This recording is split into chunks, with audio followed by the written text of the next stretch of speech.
तो वीडियो की स्टार्टिंग पर हम एक बंदे को दिखा होता है, वो बिस्तर पे सो रहा होता है और उसी के आसपास लड़कियों के बहुत सारी चीज पड़ा हुआ रहता है। और तभी अचानक से वो धीरे धीरे अपना आँख खुलता है। वो अपने जगह से उठते हुए मन ही मन में कह रहा होता है, डैम इट, मैं अंत पे होटल के बेड पे कैसे आ गया। वो ये सब कुछ सोच ही रहा होता है, पर अचानक से उसका नजर साइड पे रहे एक सुंदर सी सोई हुई लड़की की तरफ जाता है। और उस सुंदर सी लड़की को देखने के बाद वो मन ही मन में कह रहा होता है, देख के ऐसा लग रहा है कि मैंने इस अनजान ब्यूटी के साथ रात बिताया है। वो ये सब कुछ को लेकर बात कर ही रहा होता है, पर अचानक से उसके फोन में एक मैसेज आता है। वो अपने फोन को चेक करता है तो उसके फोन में जाओ जिया नाम की एक लड़की ने मैसेज किया होता है। मैसेज ये रहता है, तुम इतने लंबे समय से मुझे रिप्लाई क्यों नहीं किया है, क्या तुम्हें चिंता नहीं है कि मैं गुस्सा हो जाऊंगी। वहीं पे जाओ जिया की ये मैसेज को देखने के बाद वो बंदा मन ही मन में कह रहा होता है, क्या जाओ जिया, मुझे क्लियरली याद है कॉलेज पे एंटर करने के बाद ही उसने मुझे धोखा दे दिया था। यहाँ पे चल क्या रहा है, मैंने क्लियरली उसे वीचैट पे ब्लॉक कर दिया था। और सबसे बड़ी बात, उसकी मैसेज के टोन को देख के लग रही है कि हम दोनों अभी भी रिलेशनशिप पे हैं। फिर उसके बाद ही वो ये सब कुछ सोचते हुए अपने फोन पे डेट को चेक करता है। और डेट को चेक करने के बाद ही वो बहुत ज्यादा शॉक हो जाता है। शॉक होते मन ही मन में कह रहा था कि क्या मैं पास्ट पे कैसे आ चुका हूँ, क्या मैं रिबॉर्न हुआ हूँ। तभी अचानक से उसे पास्ट की बातें याद आने लगता है। उसकी गर्लफ्रेंड जाओ जिया एक दूसरे बंदे के साथ वहां से जाते हुए कह रही होती है, जियांग चैन, तुम मुझे पैसा भेजने में बहुत ज्यादा लेट करते हो, तुम्हारी इमोशनल वैल्यू बहुत ज्यादा लो है, तुम मुझे बिल्कुल भी समझते नहीं हो और ना ही तुम मुझे प्यार करते हो। पर अब मुझे कोई दूसरा पर्सन मिल चुका है जो मुझे बहुत ही अच्छी तरीके से समझता है, मुझे बहुत ही ज्यादा प्यार करते हैं। तो इसीलिए मैं तुम्हें एक एडवाइस दे रही हूँ कि स्मार्ट बनो और मेरी जिंदगी से हमेशा के लिए दफा हो जाओ, नहीं तो तुम सभी के सामने खुद को एम्बेरस करने वाले हो। तभी सीन प्रेजेंट पे आता है। जियांग चैन पास्ट की बातों को याद करते हुए मन ही मन में कह रहा होता है, मैंने उसे प्रॉमिस किया था कि मैं उसे केयर करूंगा, हमेशा प्यार करूंगा, पर रियलिटी तो कुछ और ही निकला। वैसे उसकी पर्सनालिटी के हिसाब से वो अब नेक्स्ट चैट पे पैसा मांगने वाली है, पर मैंने कभी उम्मीद नहीं किया था कि मैं पास्ट पे प्यार पे इतना अंधा हो गया था कि मैं एक लीकिंग डॉग बन गया था। फिर उसके बाद ही वो ये सब कुछ सोचते हुए अपने गर्लफ्रेंड को रिप्लाई करते हुए कह रहा होता है, जाओ जी चलो ब्रेकअप कर लेते हैं। वहीं पे जियांग चैन की ये मैसेज को देखने के बाद उसकी गर्लफ्रेंड रिप्लाई करते हुए कह रही होती है, जियांग चैन, तुम्हारी ये बातों का मतलब क्या है, तुम असल में मेरे साथ ब्रेकअप करना चाहते हो। ये बातों को सुनने के बाद जियांग चैन रिप्लाई करते हुए कह रहा होता है, कम ऑन, क्या तुम मेरी बातों को समझ नहीं पा रही हो, मैं तुम्हें कह रहा हूँ कि चलो ब्रेकअप कर लेते हैं। जियांग चैन की ये बातों को सुनने के बाद उसकी गर्लफ्रेंड थोड़ी कंफ्यूज हो जाती है। वो रिप्लाई करते हुए कह रही होती है, पर क्यों, चलो छोड़ो, मैं तुम्हें एक चांस दे रही हूँ, जल्दी से तुमने जो मैसेज किया है उसे डिलीट कर दो। जाओ जिया की ये बातों को सुनने के बाद जियांग चैन कह रहा होता है, जाओ जिया, मैं बहुत ज्यादा सीरियस हूँ, हम दोनों अलग इंसान हैं, हम एक दूसरे के लिए सुटेबल नहीं है, तो इसीलिए मैं तुम्हें फिर से कह रहा हूँ, चलो ब्रेकअप कर लेते हैं, और हाँ, आगे हम कभी भी एक दूसरे को कांटेक्ट नहीं करेंगे। फिर उसके बाद ही जियांग चैन मन ही मन में कह रहा होता है, मेरे पास्ट लाइफ पे मैंने कभी सोचा नहीं था और ना ही कभी डाउट किया था कि मैं जिसे प्यार करता हूँ वो कितनी घिनौनी औरत है। जियांग चैन ये सब कुछ को लेकर बातें सोच ही रहा होता है, पर अचानक से हमें दिखा आता है कि उसके सामने एक सिस्टम का पैनल पॉपअप हो जाता है और वही सिस्टम पैनल पे डिंग करते हुए नोटिफिकेशन आता है, कंग्रेचुलेशन होस्ट, आपने ड्रीम कम ट्रू सिस्टम को एक्टिवेट कर दिया है। तभी अपने सामने सिस्टम पैनल को देखने के बाद जियांग चैन बहुत ज्यादा शॉक हो जाता है। वो शॉक होते हुए मन ही मन में कह रहा होता है, क्या ड्रीम कम ट्रू सिस्टम, ए भगवान, मेरे पास लाइफ पे इतना बढ़िया चीज कभी नहीं हुआ था, पर ये जिंदगी में मैं रिबॉर्न हुआ हूँ, उसके साथ ही साथ मुझे चीट कोड भी मिला है, तो क्या समय आ चुका है कि मेरे लाइफ के एकदम पीक पे पहुंचने का। फिर उसके बाद ही जियांग चैन सिस्टम को डिटेल्स में ऑब्जर्व करने के लिए सिस्टम को टच करता है और टच करते सिस्टम के पैनल पे उसका प्रोफाइल ओपन हो जाता है। नाम Jiang Chen, age 18 year old, height 182 centimetre, appearance 85 point, level 1, system money gain, आप हर एक सेकंड पे आप 0.1 कमाने वाले हैं। वहीं पे सिस्टम पैनल पे जियांग चैन अपने प्रोफाइल को देखने के बाद बहुत ज्यादा शॉक हो जाता है। मन ही मन में कह रहा होता है, क्या 0.1 पर सेकंड पे, तो इसका मतलब 8640 यूएन पर डे और 2,59,200 UN per month. Damn it, ये तो बहुत ज्यादा कूल है। वो ये सब कुछ सोच ही रहा होता है, पर अचानक से हमें दिखा आता है कि उसके सिस्टम पे फिर से डिंग करते हुए नोटिफिकेशन आता है, होस्ट, आपको फिर से कंग्रेचुलेशन, आपको एक गिफ्ट पैकेज मिला है, क्या आप ये ओपन करना चाहते हैं। वहीं पे सिस्टम की नोटिफिकेशन को देखने के बाद जियांग चैन गिफ्ट पैकेज को ओपन करते हुए कह रहा होता है, जरूर ओपन करो। तभी उसके कमांड रिसीव होती है, जियांग चैन के सिस्टम पे फिर से डिंग करते नोटिफिकेशन आता है, कंग्रेचुलेशन होस्ट, आपने 10 मिलियन यूएन रिवॉर्ड के तौर पे जीत लिया है, उसके साथ ही साथ एक सुपर कार भी जीत लिया है। वहीं पे सिस्टम का ये नोटिफिकेशन आते ही हमें दिखा आता है कि जियांग चैन की आंखों के सामने एक सुपर कार का की अपेयर हो जाता है। उसके साथ ही साथ उसके फोन पे बैंक से मैसेज आता है, कंग्रेचुलेशन, आपके बैंक अकाउंट पे 10 मिलियन यूएन डिपॉजिट कर दिया गया है। तभी सिस्टम की ये परफॉर्मेंस को देखने के बाद जियांग चैन बहुत ज्यादा खुश हो जाता है। वो स्माइल करते हुए मन ही मन में कह रहा होता है, genuine money transaction, genuine luxury car की, ये सब कुछ रियल है। सच में मैं विश्वास नहीं कर पा रहा हूँ कि ये सब कुछ रियल है। वैसे ये फ्रेंडली स्कैनर क्या है, पर तभी अचानक से उसका नजर साइड पे रहे सोई हुई ब्यूटीफुल लड़की की तरफ जाता है और उस लड़की की तरफ देखते हुए मन में कह रहा होता है, चलो ये फीचर्स मैं इस लड़की के ऊपर यूज करता हूँ। फिर उसके बाद ही वो अपने फ्रेंडली स्कैनर को एक्टिवेट करते हुए अपने साइड पे सोई हुई ब्यूटीफुल लड़की को स्कैन करने लगता है और स्कैन करते ही जियांग चैंग के सिस्टम पैनल पे उस लड़की की प्रोफाइल ओपन हो जाती है। Name Zhao Zhao, age 25, height 165 centimetre, appearance 93, body 94, body count 1, host के ऊपर जाओ जाओ की फेवरेबिलिटी 60% है। तभी अपने सिस्टम पैनल पे जाओ जाओ की प्रोफाइल को देखने के बाद जियांग चैंग मन में कह रहा होता है, वेल ये फ्रेंडली स्कैनर बहुत ज्यादा इंटरेस्टिंग है, पर बॉडी काउंट 1, अरे रुक जाओ, तो इसका मतलब जाओ जाओ की फास्ट मैन मैं हूँ। तभी सीन शिफ्ट होता है, कुछ घंटे पहले का सीन दिखाता है। भाई हम जियांग चैंग को देखते वो बार पे बैठा रहता है और अपने गर्लफ्रेंड को कॉल कर रहा होता है, पर उसकी गर्लफ्रेंड की कॉल स्विच ऑफ आ रही होती है और ये सब कुछ बातों को याद करते हुए जियांग चैंग कह रहा होता है, वेल इस जिंदगी में आज मैं बहुत ज्यादा मिजरेबल था। मेरी गर्लफ्रेंड जाओ जी को कॉल किया था पर उसने कॉल नहीं उठाई थी और ना ही कोई मैसेज का रिप्लाई किया था, तो इसीलिए मैं मेरे दर्द को छुपाने के लिए बार पे गया था और उसी जगह पे मैंने जाओ से मिला था। फिर उसके बाद हम दोनों के बीच में बातचीत होने के बाद अब हम दोनों होटल के बेडरूम पे हैं। वैसे ये सच है कि उसकी फास्ट एक्सपीरियंस मैं हूँ, पर मेरे ऊपर उसकी फेवरेबिलिटी सिर्फ 60% ही है, तो इसका मतलब ये है कि जाओ ड्रंक होने के कारण मेरे साथ वो सब कुछ किया है, बल्कि ये नहीं है कि वो पहली नजर में मेरी प्यार में गिर चुकी है। वो ये सब कुछ सोच ही रहा होता है, पर अचानक हम साइड पर जाओ को देखते हैं, उसकी नींद टूट जाती है और जियांग चैंग की हालत को देखने के बाद वो स्माइल करते हुए कह रही होती है, देख के ऐसा लग रही है कि तुम तुम्हारे लवर को लेकर चिंता कर रही हो, है ना, तुम सच में एक सेंट ऑफ लव हो। ये बातों को सुनने के बाद ही हम जियांग चैंग को देखते हैं, वो जाओ की तरफ मुड़ते हुए स्माइल करने लगता है। फिर उसके बाद ही वो अचानक से जाओ के करीब आते हुए धीमे शब्द में कह रहा होता है, नहीं नहीं नहीं नहीं, तुम गलत हो, मैं मेरे पास्ट लव के बारे में नहीं सोच रहा हूँ। तभी जियांग चैंग को अचानक से अपना करीब आता हुआ देखने के बाद जाओ ब्लास्टिंग करते हुए कह रही होती है, अगर ऐसी बात है तो इस गहरी रात पे तुम्हें नींद क्यों नहीं आ रहा है। वहीं पे जाओ की ये बातों को सुनने के बाद ही जियांग चैंग जाओ के कान में आके धीमे शब्द में कह रहा होता है, वेल मैं सोच रहा था कि मैं तुमसे पहले क्यों नहीं मिला। वैसे अगर मेरी बातों पे तुम्हें विश्वास नहीं होती है तो तुम एक बार खुद ट्राई करके देख सकती हो। जियांग चैंग अपने बातें को खत्म कर पाता उससे पहले ही हमें दिखाता है कि जियांग चैंग के सिस्टम पे डिंग करते नोटिफिकेशन आता है, कंग्रेचुलेशन होस्ट, आपके एक्शन के कारण आपको रिवार्ड के तौर पर स्किल दिया जा रहा है। ये स्किल के कारण आपकी जीभ के हर एक सेल स्ट्रांग बनता है और आपका जीभ पावरफुल और फिक्सिबल हो जाता है। तभी सिस्टम का दिया हुआ ये रिवार्ड स्किल को देखने के बाद जियांग चैंग बहुत ज्यादा शौक हो जाता है। शौक होते मन में कह रहा था कि होली काउ, क्या ये भी पॉसिबल है। तभी सिस्टम का दिया हुआ स्किल को यूज करते हुए जियांग चैंग जाओ को पकड़ के जाओ के होठों पे होठ लगा के गहरा किस करने लगता है और वहीं पे अचानक से जियांग चैंग के किस करने का स्किल को अचानक से इंप्रूव होता हुआ देखने के बाद जाओ बहुत ज्यादा शौक हो जाती है। वो मन में कह रही होती है, वो इतना बढ़िया किस कैसे कर सकता है, और सबसे बड़ी बात अभी उसका किस करने का तरीका पहले से पूरी तरीके से अलग है। वो ये सब कुछ सोच ही रही होती है, पर अचानक से हम जियांग चैंग को देखते वो अपने गंभीर आवाज में कह रहा होता है, कोई गलती मत करना, सीरियसली किस करो, क्योंकि अभी तो ये सिर्फ। तभी सीन शिफ्ट होता है, दूसरे दिन सुबह का सीन दिखा आता है। वहीं पे हम जियांग चैंग को देखते हैं, वो उबासी लेते हुए नींद से उठता है, पर अचानक से उसका हाथ साइड पे किसी चीज के ऊपर टच हो जाता है। जब वो गौर से देखता है तो हमें दिखाया जाता है कि उसके साइड पे कुछ पैसों का नोट रहता है, पर उस जगह पे जाओ नहीं रहती है। तभी सामने की ये नजारा को देखने के बाद जियांग चैंग मन में कह रहा होता है, डैम इट, क्या जाओ ये सोचती है कि मैं कोई जानवर हूँ।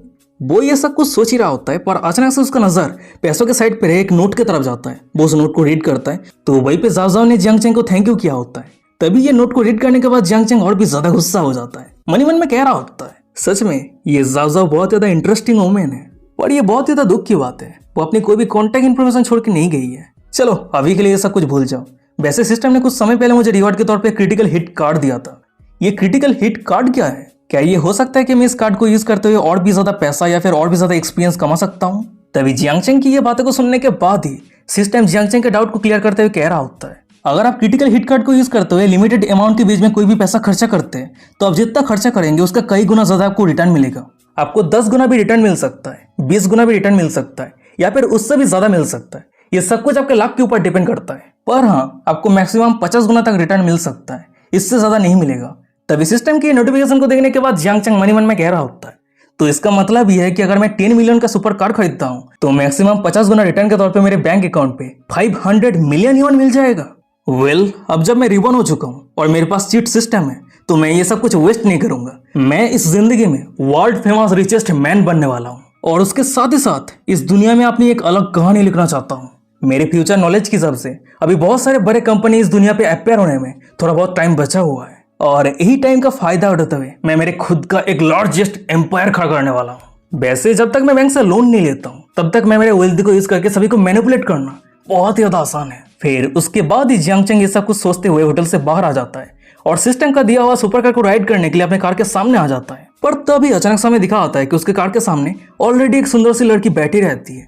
वो अपनी गहरी अदा के साथ जियांग चेंग को सेड्यूस करते हुए कह रही होती है, हेलो हैंडसम ब्रदर, क्या ये लग्जरी कार तुम्हारा है? ये बातों को सुनने के बाद जियांग चेंग पूरे सीरियसनेस के साथ कह रहा होता है, हाँ क्या ये पे कोई दिक्कत है? तभी जियांग चेंग की ये बातों को सुनने के बाद हमें उस लड़की को दिखा आती है। वो अपने दोनों बड़े बड़े संतरे को जियांग चेंग के सामने रखते हुए गहरी अदा के साथ कह रही होती है, प्लीज क्या तुम मुझे एक राइड दे सकते हो? मुझे जल्दी घर जाने की जरूरत है। मुझे ऐप से नोटिफिकेशन मिली है कि मेरी घर की वाटर पाइप लीक हो चुकी है। क्या तुम मुझे मदद करोगी हैंडसम? वहीं पे उस लड़की की ये बातों को सुनने के बाद ही हम जियांग चेंग को देखते हैं। वो अपने फ्रेंडली स्कैनर को यूज करते हुए उस लड़की को स्कैन करने लगता है और स्कैन करते ही जियांग चेंग के सिस्टम पैनल पे उस लड़की की प्रोफाइल ओपन हो जाती है। Name Chen Li, age 23, height 168 centimetre, appearance 85, body count 28, host के ऊपर चेन ली की प्रोबेबिलिटी 90% है। तभी अपने सिस्टम पे उस लड़की की प्रोफाइल को देखने के बाद जियांग चेंग अपने कार के अंदर जाते हुए मन ही मन में कह रहा होता है, बाप रे, इस लड़की की 28 लोगों के साथ रिश्ता है।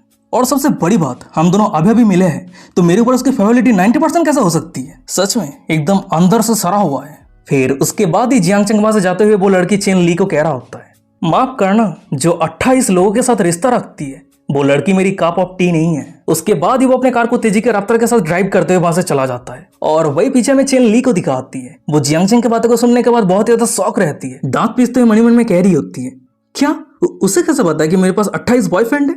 डैम इट, ये बंदा कौन है?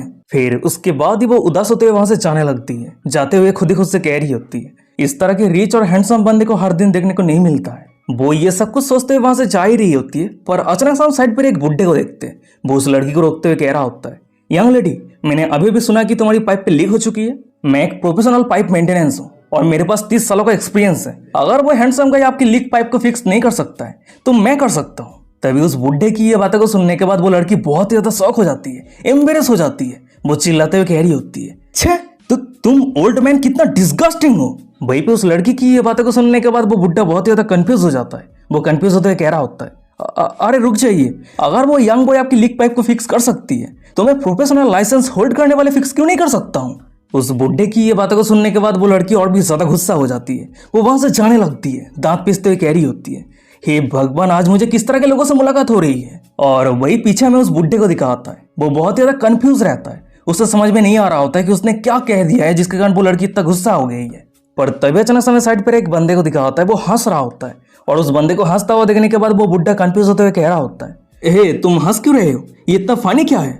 तभी वो बंदा उस बुड्ढे के कंफ्यूजन को दूर करते हुए उस बुड्ढे के कान में आके धीमे शब्द में कह रहा होता है, ओल्ड मैन, वो लड़की जो लीक पाइप के बारे में बात कर रही थी, आप जो पाइप के बारे में सोच रहे हैं वो पाइप नहीं है, बल्कि तो कोई और ही लीक पाइप है जो सिर्फ बिस्तर पे सोने के बाद ही सही हो पाएगा। क्या आपको समझ में आ रहा है कि मैं आपको क्या कहने का कोशिश कर रहा हूँ? तभी उस बंदे के एक्सप्लेनेशन को सुनने के बाद ही वो बुड्ढा बहुत ही ज्यादा शॉक हो जाता है। वो उस लड़की की तरफ देखते हुए कह रहा होता है, हे भगवान, आजकल के जनरेशन कितना बोल्ड हो चुका है। तभी सीन शिफ्ट होता है, कुछ घंटों के बाद का सीन दिखाता है। भाई हम रियल इस्टेट ऑफिस को देखते हैं और वही ऑफिस के सामने हमें दो रियल इस्टेट एजेंट को दिखाता है। वो दोनों किसी के लिए इंतजार कर रहा होता है, पर अचानक से हमें दिखाता है कि उन दोनों के सामने एक लग्जरी कार आके रुकता है और उस कार को देखने के बाद एक बंदा मन ही मन में कह रहा होता है, छे, फिर से एक रिच बंदा आ गया जो अपने बाप का पैसा उड़ा के शॉप करने के लिए आया है। पूरी तरीके से टाइम वेस्ट है, चलो इस बंदे को जाओबू को हैंडल करने देते हैं। पर तभी अचानक से हमें दिखा होता है कि उन दोनों के सामने लग्जरी कार के अंदर से कोई और नहीं बल्कि जियांग चेन बाहर आता है। तभी जियांग चेन को देखने के बाद ही रियल इस्टेट एजेंट के एक बंदा वहां से जाने लगता है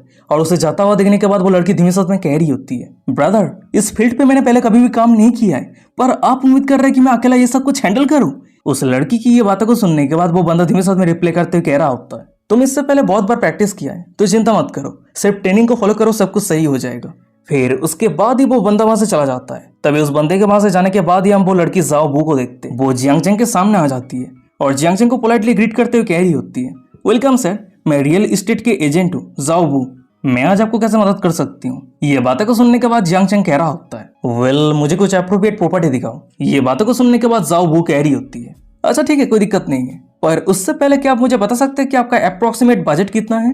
वो दोनों ये सब कुछ को लेकर बात कर ही रहा होता है, पर अचानक से हम उन दोनों के साइड पे रहे वही बंदे को देखते हैं जो जियांग चेन को प्रॉपर्टी इंट्रोड्यूस करवाने के लिए राजी नहीं है। वो स्माइल करते हुए मन ही मन में कह रहा होता है, जाओबू, मुझे दोस्त मत देना, क्योंकि इस बिजनेस पे बहुत सारे लोग आता है जो सिर्फ शो ऑफ करने के लिए। तो इसीलिए तुम्हें सबसे पहले सीखना होगा कि वो कौन है जो फिल्थी क्लाइंट है। वो ये सब कुछ सोच ही रहा होता है, पर तभी हम दूसरी तरफ जाओ बू को देखते हैं। वो जियांगचेंग को सभी प्रॉपर्टी के बारे में डिटेल्स में एक्सप्लेन कर रही होती है। तभी सीन शिफ्ट होता है, कुछ मिनट के बाद का सीन दिखा होता है। वहीं हम जाओ बू को देखते हैं। अचानक से उसे कुछ रियलाइज होती है, फिर वो हड़बड़ी के साथ जियांगचेंग को कह रही होती है, ओह नो, मैं तो ऑलमोस्ट भूल चुकी थी। सर, क्या आपके पास कोई स्पेसिफिक एरिया है जिस जगह पे आप प्रॉपर्टी परचेस करना चाहते हैं? ये बातों को सुनने के बाद जियांगचेंग कह रहा होता है, वेल, मैं एक ऐसी जगह ढूंढ रहा हूँ जो रेंट पे लेना बहुत ज्यादा आसान है। जियांगचेंग की बातों को सुनने के बाद जाओ बू कह रही होती है, अच्छा ठीक है सर, मैं समझ चुकी हूँ, आप कुछ सेकंड इंतजार कीजिए। वहीं पे जाओ बू की ये बातों को सुनने के बाद, उसकी ये एक्शन को देखने के बाद जियांगचेंग मनी मन में कह रहा होता है, कितना इनएक्सपीरियंस्ड है, वो जरूर इस काम पे न्यू है। वैसे बातचीत करने में थोड़ा बहुत ऑकवर्ड फील हो रहा है, पर उसकी जो सेल्स टैक्टिक है वो एकदम जेन्युइन है। चलो इसकी प्रोफाइल को एक बार चेक कर लेते हैं। फिर उसके बाद ही वो अपने फ्रेंडली स्कैनर को यूज करते हुए जाओ बू को स्कैन करने लगता है, और स्कैन करते ही उसके सिस्टम पैनल पे जाओ बू की प्रोफाइल ओपन हो जाती है। नेम जाओ बू, एज 19, हाइट 163 सेंटीमीटर, अपीयरेंस 90 और बॉडी काउंट 0। वहीं पे जाओ बू की प्रोफाइल को देखने के बाद जियांगचेंग मन में कह रहा होता है, वो कॉलेज जाए बिना एक काम करना शुरू कर दिया, ये इतना भी आसान नहीं है। वो ये सब कुछ सोच ही रहा होता है, पर अचानक से हम जाओ बू को देखते हैं। वो जियांगचेंग को कह रही होती है, सर प्लीज आप एक बार इस लोकेशन को देखिए, ये जगह एकदम परफेक्ट है। इस जगह पे प्रॉपर्टी का प्राइस 3 लाख से लेके 1 मिलियन युआन के ऊपर है। ये बातों को सुनने के बाद जियांगचेंग थोड़ा परेशान होते हुए मन में कह रहा होता है, सिस्टम ने मुझे जो क्रिटिकल हिट कार्ड दिया था वो सिर्फ 1 मिलियन के अंदर ही काम करेगा। अगर मैं उससे ज्यादा खरीदता हूँ, यानी 1 मिलियन के ऊपर खर्चा करता हूँ, तो ये क्रिटिकल हिट कार्ड काम नहीं करेगा। वहीं पे जियांगचेंग को लंबे समय तक चुप देखने के बाद साइड पर जाओ बू कह रही होती है, सर क्या आप अनसेटिस्फाइड है? क्या मैं आपके लिए दूसरा प्रॉपर्टी चूज करूं? ये बातों को सुनने के बाद जियांगचेंग मन में कह रहा होता है, अगर मैं 8 लाख युआन या फिर 9 लाख युआन का परचेस करता हूँ तो ये मेरे लिए लॉस ही रहेगा। फिर उसके बाद ही वो ये सब कुछ सोचते हुए जाओ बू को कह रहा होता है, ये जो प्रॉपर्टी का प्राइस 1 मिलियन से ऊपर है, क्या हम ये नेगोशिएट कर सकते हैं? अगर पॉसिबल है तो मैं एक ही बार में इस तरह के 5 प्रॉपर्टी खरीद लूंगा। तभी ये बातों को सुनने के बाद जाओ बू शॉक हो जाती है। शॉक होते कह रही होती है, क्या हाँ जरूर जरूर, पर क्या आप श्योर है कि आप एक ही बार में 5 प्रॉपर्टी खरीद लेंगे? ये बातों को सुनने के बाद जियांगचेंग कह रहा होता है, एकदम सही कहा, अगर तुम हर एक प्रॉपर्टी का प्राइस एग्जैक्टली 1 मिलियन युआन रखते हो तो मैं पूरा कैश पे करके ये 5 प्रॉपर्टी को खरीद लूंगा। भाई बे जियांगचेंग की ये बातों को सुनने के बाद जाओ बू बहुत ही ज्यादा शॉक हो जाती है। शॉक होते कह रही थी कि क्या आप फुल कैश पेमेंट करेंगे?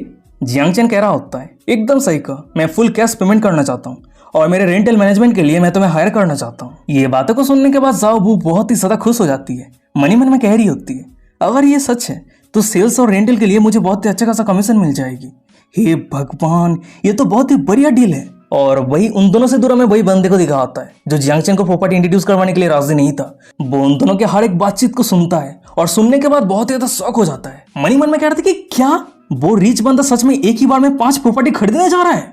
डैम इट, मुझे खुद को थप्पड़ मारने का मन कर रहा है, मैं बहुत ज्यादा रिग्रेट कर रहा हूँ। वहीं पे सीन शिफ्ट होता है, मैं कुछ मिनट के बाद का सीन दिखा आता है। वहीं पे हम जाओ बू को देखते हैं, वो जियांगचेंग के साथ प्रॉपर्टी डील कर लिया होता है और वही कारण उस जगह के जो मैनेजर रहता है वो एक कॉन्ट्रैक्ट लेके आ गया होता है और वही कॉन्ट्रैक्ट को जियांगचेंग के सामने रखते हुए कह रहा होता है, सर मैं इस जगह का मैनेजर हूँ जाओ बू और मैंने आपके लिए 5 प्रॉपर्टी सिक्योर कर दी है और इसका टोटल प्राइस है 5 मिलियन युआन और हमें कमीशन मिलने वाला है 2%। आप एक बार कॉन्ट्रैक्ट को चेक कर लीजिए, अगर आपको लगता है कि सब कुछ सही है तो आप कॉन्ट्रैक्ट पे साइन कर दीजिए। वहीं पे उस मैनेजर की ये बातों को सुनने के बाद ही हम जियांगचेंग को देखते हैं, वो सीधा कॉन्ट्रैक्ट पे साइन करते हुए कह रहा होता है, अच्छा ठीक है कोई दिक्कत नहीं है, मैं अभी साइन करता हूँ क्योंकि मैं पूरी तरीके से जाओ बू को ट्रस्ट करता हूँ। वैसे अगर आने वाले फ्यूचर में मुझे फिर से प्रॉपर्टी परचेस करने का जरूरत पड़ता है तो मैं उसे कांटेक्ट करूंगा। ये बातों को सुनने के बाद हमें साइड पे रहे जाओ बू को दिखा आती है, वो जियांगचेंग की तरफ देखते हुए ब्लास्टिंग करते हुए मन में कह रही होती है, इस डील के लिए एजेंसी को 2% कमीशन मिलने वाला है और एजेंसी काट के बाद मुझे 40 to 50,000 युआन मिल जाएगी। पर मिस्टर जियांग आने वाले फ्यूचर में और भी प्रॉपर्टी खरीदने वाला है, ये मिस्टर जियांग किस तरह के आदमी है? पर तभी अचानक हमें दिखा होता है कि दूसरी तरफ जियांगचेंग के सिस्टम पे डिंग डिंग करते हुए नोटिफिकेशन आ रहा होता है, कंग्रेचुलेशन होस्ट, आपने 5 बार 1 मिलियन युआन खर्चा किया है, क्रिटिकल स्ट्राइक कार्ड एक्टिवेट हो चुका है जिसके कारण आपको 3 बार 50 गुना, एक बार 45 गुना और एक बार 35 गुना रिटर्न मिला है। सिस्टम की ये नोटिफिकेशन को देखने के बाद जियांगचेंग बहुत ही ज्यादा शॉक हो जाता है। मनी मन में कह रहा था कि होली काउ, मैं सोच रहा था कि मुझे सिर्फ 10 गुना रिटर्न मिलेगा, पर देख के ऐसा लग रहा है कि मेरा विजन बहुत ही ज्यादा लो है। वो ये सब कुछ सोच ही रहा होता है, पर अचानक से उसके सिस्टम से फिर से एक नोटिफिकेशन आता है, कंग्रेचुलेशन होस्ट, आप लेवल अप कर चुके हैं जिसके कारण आपको हर एक सेकंड पे 0.8 युआन मिलने वाला है। तभी सिस्टम की ये फिर से नोटिफिकेशन को देखने के बाद जियांगचेंग और भी ज्यादा शॉक हो जाता है। मनी मन में कह रहा होता है, देख के ऐसा लग रहा है कि जाओ बू मेरे लिए लकी चार्म है। 25 मिलियन युआन खर्चा करके 230 मिलियन युआन रिटर्न कमाना ये बहुत ही बड़ी बात है। पर चाहे जो भी हो, ये चीट पावर का लाइफ मेरे पास्ट लाइफ से पूरी तरीके से अलग है। अगर ऐसी बात है तो मैं इस अपॉर्चुनिटी का पूरी तरीके से फायदा उठाऊंगा। फिर उसके बाद ही वो ये सब कुछ सोचते हुए जाओ बू को कह रहा होता है, जाओ बू क्या तुम कुछ मूवमेंट के लिए मेरे साथ आ सकती हो? ये बातों को सुनने के बाद जाओ बू कह रही होती है, हाँ सर बताइए क्या हुआ है? पर तभी अचानक से हम साइड पे मैनेजर को देखते। वो जाओ बू के कान में आके धीमे साथ में गंभीर आवाज में कह रहा होता है, जाओ बू तुम मिस्टर जियांग के कारण बहुत ही बढ़िया कमीशन कमा पाई हो, तो उसे आज रात डिनर पे लेके जाना और तुम दोनों के बीच में एक अच्छा रिलेशनशिप क्रिएट करने का कोशिश करना। भाई पे मैनेजर की ये बातों को सुनने के बाद जाओ बू बहुत ही ज्यादा शॉक हो जाती है, एम्बेरस हो जाती है। वो फैंटेसी में खो जाती है कि कैसे डिनर के बाद जियांग चैन उसे होटल पे लेके जाने वाला है और बेड पे नॉकडाउन करने वाला है और अपने सॉफ्ट आवाज में कहने वाला है, जाओ बू ये हमारे लास्ट टाइम नहीं है, तुम हमेशा मेरे साथ रहना, मैं तुम्हें वादा करता हूँ मैं तुम्हें एक बेहतर जिंदगी दूंगा। तभी ये सब कुछ बातों को इमेजिन करते हुए जाओ बू बहुत ही ज्यादा एम्बेरस हो जाती है। वो अपनी कांपती आवाज में जियांग चैन को कह रही होती है, मिस्टर जियांग शायद आज रात नहीं, सबसे पहले हम एक दूसरे को अच्छे तरीके से जानते हैं। ये बातों को सुनने के बाद जियांग चैन कह रहा होता है, आज रात क्यों नहीं, तुम मुझे सिर्फ तुम्हारी बैंक अकाउंट नंबर दो। ये बातों को सुनने के बाद ही जाओ बू बहुत ही ज्यादा शॉक हो जाती है, क्या बैंक अकाउंट नंबर? आपको मेरी बैंक अकाउंट नंबर की क्या जरूरत है? ये बातों को सुनने के बाद जियांग चैन स्माइल करते हुए कह रहा होता है, वेल आज तुम मेरी लाकी चार्म हो, तो इसीलिए मैं तुम्हें थैंक यू करना चाहता हूँ। उसके साथ ही साथ मैं तुमसे फिर से मिलना चाहता हूँ। जियांग चैन की ये बातों को सुनने के बाद जाओ बू कंफ्यूज हो जाती है, उसे समझ में नहीं आ रही होती कि जियांग चैन क्या कहने का कोशिश कर रहा है। फिर उसके बाद ही वो बिना सोचे जियांग चैन को अपना बैंक अकाउंट नंबर दे देती है।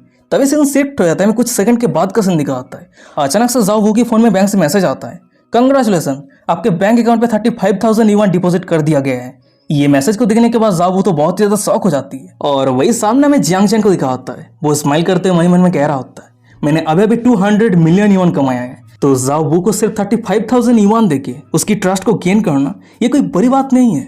पर तभी अचानक से हमें दिखा आता है कि जियांग चैन के सिस्टम पे फिर से डिंग करते हुए नोटिफिकेशन आता है, कंग्रेचुलेसन होस्ट, जाओ बू की होस्ट के ऊपर प्रोबेबिलिटी 85% हो चुकी है। वहीं पे सिस्टम की नोटिफिकेशन को देखने के बाद जियांग चैन जाओ बू के ऊपर थोड़ा डिसअपॉइंट हो जाता है। मन में कह रहा होता है, तो सिर्फ 35,000 युआन के कारण मेरे ऊपर उसकी फेवरेबिलिटी 50 से 85% हो चुकी है। सच में पैसा ही सुप्रीम है, चाहे किसी का कैरेक्टर कितना भी अच्छा हो, पैसे के सामने हर कोई झुक जाता है। जियांग चैन ये सब कुछ सोच ही रहा होता है, पर तभी हम साइड पर जाओ बू को देखते हैं। वो जियांग चैन की तरफ गौर से देखते हुए ब्लशिंग करते हुए मन में कह रही होती है, मुझे अभी रियलाइज हुई है कि मिस्टर जियांग बहुत ज्यादा हैंडसम है। अगर वो आज रात मेरे साथ वो सब कुछ करना चाहता है, वैसे ये सब कुछ बहुत ज्यादा फास्ट हो रहा है, पर फिर भी ये सब कुछ सही है। वो ये सब कुछ सोच रही होती है, पर अचानक से हम जियांग चैन को देखते हैं। वो वहां से जाते हुए कह रहा होता है, अच्छा ठीक है जाओ बू, आज तुमने बहुत ही बढ़िया काम किया है, मैं अभी जा रहा हूँ, हम नेक्स्ट टाइम जरूर मिलेंगे।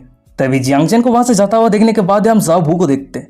वो जियांग चैन को कुछ कहने के लिए उसे रोकने की कोशिश करती है, पर वो अपने बातें को खत्म कर पाती है उससे पहले जियांग चैन अपने कार को ड्राइव करते हुए वहां से चला जाता है। और वही पीछे में जाओ बू को दिखाती है। वो जियांग चैन को जाते हुए देख रही होती है, मन में कह रही होती है, क्या मिस्टर जियांग यूं ही चला गया? तो वीडियो के स्टार्टिंग पर हमें जियांग चैन को दिखा आता है। वो अपने घर पे आते हुए कह रहा होता है, मॉम मैं घर आ चुका हूँ। ये बातों को सुनने के बाद उसकी मॉम कह रही होती है, ओ लिटिल जियांग तू एकदम सही टाइम पे आया है, देख मैंने तेरे लिए तेरा फेवरेट तरबूज काट के रखा है। ये बातों को सुनने के बाद जियांग चैन कह रहा होता है, ओह थैंक्स मॉम। पर तभी अचानक से उन दोनों के साइड पे रहे हमें जियांग चैन के डैड को दिखा आता है। वो जियांग चैन को कह रहा होता है, क्या तुम बाहर घूमने के लिए गए थे? वैसे तुम कह रहे थे ना कि तुम ग्रेजुएशन ट्रिप के लिए जा रहे हो, क्या तुमने डिसाइड किया है कि तुम किस यूनिवर्सिटी पे जाना चाहते हो? तभी अपनी डैड की ये बातें को सुनने के बाद जियांग चैन कह रहा होता है, वेल मैं सेनगा यूनिवर्सिटी पे जाने के बारे में सोच रहा हूँ, पर उससे पहले मैं देखना चाहता हूँ कि वो एरिया कैसा है। जियांग चैन की ये बातें को सुनने के बाद उसका डैड कह रहा होता है, अच्छा ठीक है तुम जो भी डिसीजन लेते हो हम तुम्हें सपोर्ट करेंगे, और बात रही खर्चे की तो तुम चिंता मत करो, तुम्हारी मॉम तुम्हें पैसा ट्रांसफर कर देगी। वहीं पे डैड की ये बातें को सुनने के बाद जियांग चैन की मॉम हंसते हुए कह रही होती है, हनी अगर तुम उसके ऊपर इस तरीके से पैसा फेंकते रहते हो तो तुम उसे स्पॉइल कर दोगे, वो एक मामा बॉय या फिर एक डैडी बॉय बन जाएगा, फिर उसके बाद उसके लिए वाइफ ढूंढना बहुत ज्यादा मुश्किल हो जाएगा। तभी अपनी मॉम डैड की ये बातों को सुनने के बाद जियांग चैन खुद के ऊपर एम्बेरस होते हुए कह रहा होता है, कम ऑन मॉम आप इस तरीके से बातें मत कहिए। फिर उसके बाद वो मन में कह रहा होता है, मैं पास्ट लाइफ के ऐसा बुद्धू जियांग चैन नहीं रहा, अब मैं आप सभी को डिसअपॉइंट नहीं करूंगा, मैं आप दोनों के लिए एक बहुत ही बढ़िया डॉटर इन लॉ लेके आऊंगा। तभी सीन शिफ्ट होता है, दूसरे दिन सुबह का सीन दिखा आता है। वहीं पे हम जियांग चैन को देखते हैं, वो सेनगाई सिटी पे जाने के लिए प्लेन पे चढ़ गया होता है। वो अपने सीट को ढूंढते हुए मन में कह रहा होता है, छे मुझे पहले ही टिकट बुक कर लेना चाहिए था, नहीं तो मुझे इस तरह के प्रॉब्लम फेस नहीं करना पड़ता। वो ये सब कुछ सोचते हुए आगे बढ़ ही रहा होता है, पर अचानक से एक लड़की से धक्का हो जाता है। वो माफी मांगते हुए कह रहा होता है, एक्सक्यूज मी मुझे माफ कर देना। पर जब वो लड़की पीछे मुड़ती है, उस लड़की को देखने के बाद जियांग चैन बहुत ही ज्यादा शॉक हो जाता है। शॉक होते करते कि क्या जुयान? और वही भी जियांग चैन को देखने के बाद वो लड़की कह रही होती है, ओह तुम तो जियांग चैन हो। ये बातों को सुनने के बाद जियांगचन कह रहा होता है, एकदम सही कहा, वैसे यहाँ पे मेरा सीट है। तभी जियांगचन की ये बातों को सुनने के बाद वो लड़की कह रही होती है, वाह क्या कोइंसिडेंट है, मेरी भी सीट यहीं पे है। फिर उसके बाद ही वो लड़की उस सीट पे बैठ जाती है। पर तभी अचानक से हमें दिखा जाता है कि उस जगह पे एक बंदा आ जाता है और वो जियांगचन को दूर करते हुए जुयान के सामने आते हुए कह रहा होता है, हेलो ब्यूटीफुल लेडी, मेरा भी सीट यहीं पे है, एकदम तुम्हारी साइड पे। देख के ऐसा लग रहा है कि हम एक साथ ट्रैवल करने वाले हैं। उस बंदे की ये बातों को सुनने के बाद ही जियांगचन जुयान को अपने सीट पे बैठने के लिए कहता है और जियांगचन खुद मिडिल के सीट पे बैठ जाता है। तभी जियांगचन की ये सब कुछ हरकतों को देखने के बाद वो बंदा थोड़ा गुस्सा हो जाता है। वो अपने गंभीर आवाज में कह रहा होता है, हे ब्रो, ये मिडिल का सीट वो ब्यूटीफुल लेडी का है ना? तो तुम प्लेन पे किसी का सीट इस तरीके से चेंज नहीं कर सकते हो। तभी उस बंदे की ये बातों को सुनने के बाद जियांगचन कह रहा होता है, हम एक साथ ट्रैवल कर रहे हैं तो इसीलिए हम कहाँ पे बैठे, सीट कहाँ पे चेंज करें, ये सब कुछ को लेकर तुम्हें कोई काम नहीं है। भाई भी जियांगचन की ये बातों को सुनने के बाद वो बंदा अपने सीट पे बैठते हुए जुयान को कह रहा होता है, तो ब्यूटीफुल लेडी, तुम सेनगाई सिटी पे क्यों जा रही हो? ये बातों को सुनने के बाद जुयान ना चाहते हुए रिप्लाई करते हुए कह रही होती है, काम के लिए शायद। फिर उसके बाद वो ब्लास्टिंग करते हुए अपने साइड पे रहे जियांगचन को कह रही होती है, जियांगचन तुम्हारा क्या, तुम क्यों जा रहे हो? ये बातों को सुनने के बाद जियांगचन कह रहा होता है, वेल मैं घर पे थोड़ा बोर हो गया था तो इसीलिए मैंने सोचा कि सेनगाई सिटी पे थोड़ा ट्रिप ले लूं। वो दोनों लाभ कपिल की तरह स्माइल करते हुए एक दूसरे के साथ फ्लर्टिंग बातें कर ही रहा होता है, पर अचानक से मैं साइड पे रहे भाई बंदे को दिखा होता है। वो उन दोनों को परेशान करते हुए कह रहा होता है, मुझे एक साल रिपीट करना पड़ा पर फिर भी मैं अभी अभी ग्रेजुएट हुआ हूँ और मैं भी सेनगाई सिटी पे ट्रिप के लिए जा रहा हूँ। वैसे मेरा नाम क्यों सेन है। ब्यूटीफुल लेडी, तुमसे मिलकर खुशी हुई। वैसे ब्यूटी, मैं तुम्हें सावधान कर रहा हूँ, सेनगाई सिटी पे बहुत सारे टूरिस्ट ट्रैप है। मैं बहुत बार इस जगह पे आ चुका हूँ। इस जगह की जो होटल है वो एकदम डिजास्टर जोन पे आता है, पर मैं जिस होटल पे रहने वाला हूँ वो एक बहुत ही बढ़िया होटल है, मेरे डैड ने अरेंज किया है। यहाँ तक कि वो सभी मुझे पिकअप करने के लिए कार भेजने वाला है। अगर तुम सभी चाहते हो तो मैं तुम सभी को राइड दे सकता हूँ, क्योंकि इस जगह पे टैक्सी का राइडिंग प्राइस बहुत ही ज्यादा एक्सपेंसिव है। वहीं पे उस बंदे की ये बातें को सुनने के बाद जुयान बहुत ज्यादा एनोइंग फील करने लगती है। वो चुप रहती है, वो कोई भी रिस्पॉन्स नहीं करती है। पर तभी अचानक से जियांगचन कह रहा होता है, नहीं इसकी कोई ज़रूरत नहीं है, मैंने जिस होटल को बुक किया है उसका भी पिकअप सर्विस है, वो भी मुझे पिकअप करने के लिए आएगा। और बात रही जुयान की, तो वो मेरे साथ है, तो तुम्हें ये सब कुछ को लेकर चिंता करने की कोई ज़रूरत ही नहीं है। जियांगचन की ये बातों को सुनने के बाद वो बंदा कह रहा होता है, क्या सच में? अगर ऐसी बात है तो तुमने कौन सा होटल बुक किया है? जियांगचन कह रहा होता है, यांगयान होटल। तभी जियांगचन के मुंह से ये बातों को सुनने के बाद वो बंदा बहुत ही ज्यादा शॉक हो जाता है। शॉक होते कहते कि क्या यांगयान होटल? क्या तुम वही अल्ट्रा लक्सरी होटल के बारे में बात कर रहे हो जिसका कॉस्ट 3.3 बिलियन युआन है? पर मैं उस होटल पे एक बार रह चुका हूँ। एक रात के लिए सिर्फ एक रूम का प्राइस 9000 युआन है, पर मुझे जहां तक पता है उसका कोई पिकअप सर्विस नहीं है। तुम झूठ तो नहीं कह रहे हो, है ना? उस बंदे की ये बातों को सुनने के बाद जियांगचन कह रहा होता है, वेल मैं ये सब कुछ के बारे में इतना कुछ नहीं जानता, क्योंकि मैंने कंट्री यार्ड विला को बुक किया है। भाई भी जियांगचन की ये बातों को सुनने के बाद जियांगचन के साइड पे जुयान थोड़ी शॉक हो जाती है। वो शॉक होते हुए कह रही होती है, सिर्फ एक रात के लिए कंट्री यार्ड विला के प्राइस 80,000 युआन है। जियांगचन, मैंने कभी उम्मीद नहीं किया था कि तुम रिच फैमिली से बिलोंग करते हो। जुयान की ये बातों को सुनने के बाद जियांगचन स्माइल करते हुए कह रहा होता है, कम ऑन, तुम ऐसे बात कर रही हो जैसे तुम खुद रिच फैमिली से बिलोंग नहीं करती हो। फिर उसके बाद ही जियांगचन मन ही मन में कह रहा होता है, जुयान सिर्फ हमारे स्कूल की ब्यूटी नहीं है, यहाँ तक कि वो सिटी के वेल नोन रिच फैमिली से बिलोंग करती है। जब वो स्कूल आती थी तब वो रोल्स रॉयस पे चढ़ के आती थी। हमारे स्कूल के हर एक बंदों से पाने का चाहत रखता था, पर कोई भी उसे अप्रोच करने का भी हिम्मत नहीं कर पाता। वो ब्यूटीफुल है, रिच है, पर कभी भी एरोगेंट नहीं थी। मेरे पास्ट लाइफ पे मेरा पूरा फोकस मेरे एक्स गर्लफ्रेंड जाओ जिया के ऊपर कर दिया था, तो इसलिए मैंने जुयान के ऊपर ज्यादा ध्यान नहीं दिया था। पर मैंने ये जरूर सुना था कि हमारे हाई स्कूल के सेकेंड ईयर पे जुयान की फैमिली कुछ प्रॉब्लम एनकाउंटर किया था, और उस समय के बाद से जुयान पैदल चल के स्कूल आती थी। तभी से प्रेजेंट पे आता है, मैं जुयान को दिखाती है। वो उदास होते हुए जियांगचन को कह रही होती है, मैं अब रिच किड नहीं रही। वहीं पे जुयान को उदास देखने के बाद जियांगचन मन ही मन में कह रहा होता है, उस मुझे ये नहीं कहना चाहिए था, मुझे जितना जल्दी हो सके सब्जेक्ट को चेंज करने की जरूरत है। फिर उसके बाद ही जियांगचन जल्दी से टॉपिक को चेंज करते हुए वो दोनों अपने स्कूल लाइफ के बारे में बात करने लगता है। भाई पे जियांगचन की ये सब कुछ बातों को सुनने के बाद जुयान स्माइल करते हुए कह रही होती है, हाँ तुम एकदम सही हो, हमारी स्कूल लाइफ बहुत ज्यादा मजेदार थी। तभी जुयान को स्माइल करता हुआ देखने के बाद जियांगचन चैन का सांस लेते हुए मन ही मन में कह रहा होता है, तो मैंने फाइनली सिचुएशन को संभाल लिया है। वैसे चलो देखते हैं कि मेरे ऊपर जुयान की फेवरिटी कितनी है। फिर उसके बाद ही जियांगचन जुयान के ऊपर अपनी फ्रेंडली स्कैनर को एक्टिवेट कर देता है, और फ्रेंडली स्कैनर एक्टिवेट हो जाने के बाद ही जियांगचन के सिस्टम पे जुयान की प्रोफाइल ओपन हो जाती है। Name Juyan, age 18, height 172 centimetre, appearance 96, body count 0, host के ऊपर जुयान की फेवरिटी 75% है। तभी सिस्टम पैनल पे अपने ऊपर जुयान की फेवरिटी को इतना हाई देखने के बाद वो थोड़ा शॉक हो जाता है। मन ही मन में कह रहा था कि क्या 75 इतना हाई कैसे हो सकती है? क्या ये हो सकता है कि शुरू से ही जुयान मुझे सिगरेटली पसंद करती है? तभी से शिफ्ट में कुछ घंटों के बाद का सीन दिखा आता है। वहीं पे हम जियांगचन को देखते हैं, वो जुयान के साथ मिलकर सेनगाई एयरपोर्ट पे उतर गया होता है। तभी एयरपोर्ट पे उतरते ही हमें दिखा होता है कि जियांगचन के सामने एक ब्यूटीफुल लेडी जियांगचन के नेम प्लेट को लेके एक कार के सामने खड़ी रहती है। वो अपनी गहरी अदा के साथ जियांगचन को कह रही होती है, हेलो मिस्टर जियांग, मेरा नाम यान है। आपने जो कंट्री वार्ड विला को बुक किया है उसके कारण मैं आपकी प्राइवेट बाटलर हूँ। वहीं पे उस लड़की की ये गहरी अदा को देखने के बाद, उसकी ये ड्रेसअप को देखने के बाद जियांगचन का खड़ा हो जाता है, मेरा मतलब दिल। वो मनी मन में कह रहा होता है, यान होटल से जैसा उम्मीद था, सब कुछ एकदम पूरी तरीके से प्रोफेशनल है। फिर उसके बाद ही वो ये सब कुछ सोचते हुए अपने साइड पे रहे जुयान को कह रहा होता है, वैसे जुयान तुम कहाँ पे रहने वाली हो? ये बातों को सुनने के बाद जुयान कह रही होती है, मेरी एक फ्रेंड के घर पे रहने वाली हूँ। वैसे यांगयान होटल से ज्यादा दूर नहीं है, तो इसलिए जियांगचन तुम मुझे लेके चिंता मत करो, मैं खुद टैक्सी लेके चली जाऊंगी। पर तभी अचानक से हम जियांगचन को देखते हैं, वो जुयान के सूटकेस को अपने कार के अंदर भरते हुए कह रहा होता है, जुयान कार के अंदर चलो, हम पुराने क्लासमेट हैं तो तुम्हें स्ट्रेंज बिहेव करने की कोई जरूरत नहीं है। वैसे यान, क्या तुम सबसे पहले मेरी क्लासमेट को लिफ्ट दे सकती हो?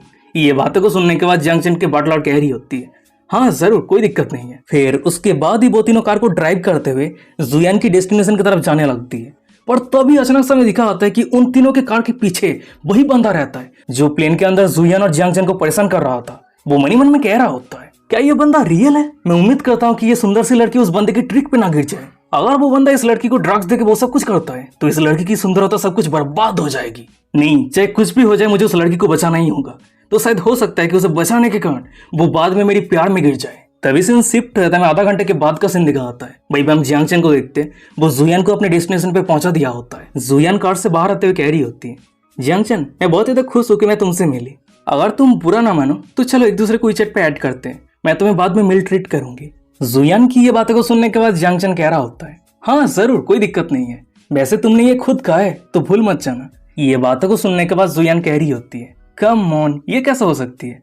वैसे आज के लिए तुम्हारा बहुत बहुत शुक्रिया। फिर उसके बाद ही जुयान अपनी फ्रेंड के घर पे जाने लगती है और जियांगचन होटल पे जाने लगता है। पर तभी अचानक से हमें उन दोनों के पीछे रहे वही एनोइंग बंदे को दिखा होता है। वो सामने की नजरा को देखने के बाद बहुत ज्यादा शौक रहता है। मनी मन में कह रहा था कि क्या ये कैसे पॉसिबल हो सकता है? वो बंदा असल में इतनी ब्यूटीफुल लड़की को यूं ही जाने दिया? अच्छा, देखिए ऐसा लग रहा है कि मेरा हीरो वन के रोमांटिक इनकाउंटर पूरी तरीके से बर्बाद हो गया।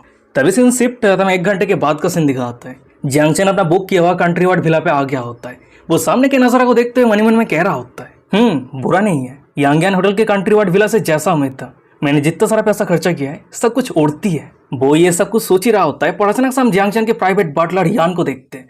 वो पीछे से जियांगचन के कपड़े को धीरे धीरे खोलते हुए कह रही होती है, वेल जियांगचन, तुम्हारा बात रेडी हो चुका है। तभी यान की ये सब कुछ हरकत को देखने के बाद जियांगचन बहुत ही ज्यादा शौक हो जाता है। शौक होते हुए कह रहा होता है, क्या तुम ये क्या कर रही हो? ये मत कहना कि ये भी तुम्हारी सर्विस की पार्ट है।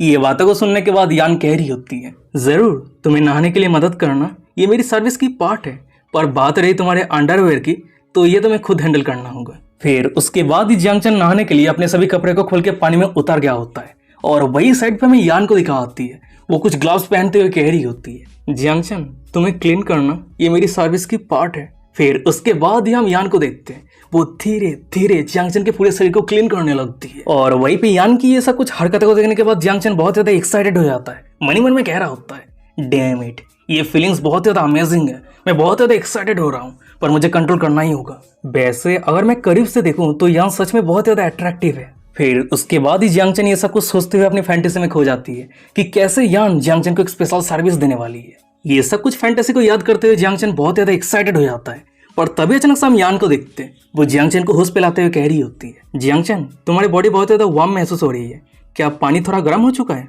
वहीं पे यान की ये बातों को सुनने के बाद जियांगचन होश पाते हुए मनी मन में कह रहा होता है, डैम इट, मैं ये सब कुछ क्या सोच रहा हूँ? अगर यान मुझे बुलाने में थोड़ी सी भी लेट करती तो मैं खुद के ऊपर पूरी तरीके से कंट्रोल खो देता। जियांगचन ये सब कुछ सोच ही रहा होता है, पर तभी अचानक से पीछे रही यान कह रही होती है, मिस्टर जियांग, आज रात हमारे यांगयान होटल पे एक रिसेप्शन होने वाला है, आप एक सुपर VIP होने के नाते आप इस रिसेप्शन पे पार्टिसिपेट कर सकते हैं। ये बातों को सुनने के बाद जियांगचन कह रहा होता है, क्या रिसेप्शन?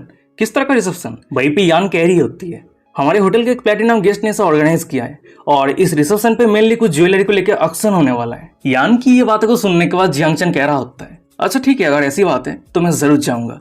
तभी से शिफ्ट होता है, कुछ घंटों के बाद का सीन दिखा आता है। वहीं पर हम यान को देखते हैं, वो जियांगचन को ऑक्शन हाउस पे लेके आ गई होती है। फिर उसके बाद ही वो वहां से जाते हुए कह रही होती है, अच्छा ठीक है मिस्टर जियांग, मैं अभी जा रही हूँ, आप एंजॉय कीजिए। अगर किसी चीज़ की ज़रूरत पड़ता है तो आप मुझे कांटेक्ट कर सकते हैं। तभी यान के वहां से जाने के बाद ही जियांग चैन आसपास की नज़ारा को देखते हुए मनी मन में कह रहा होता है, ओ एक्शन ऑलरेडी शुरू हो चुका है।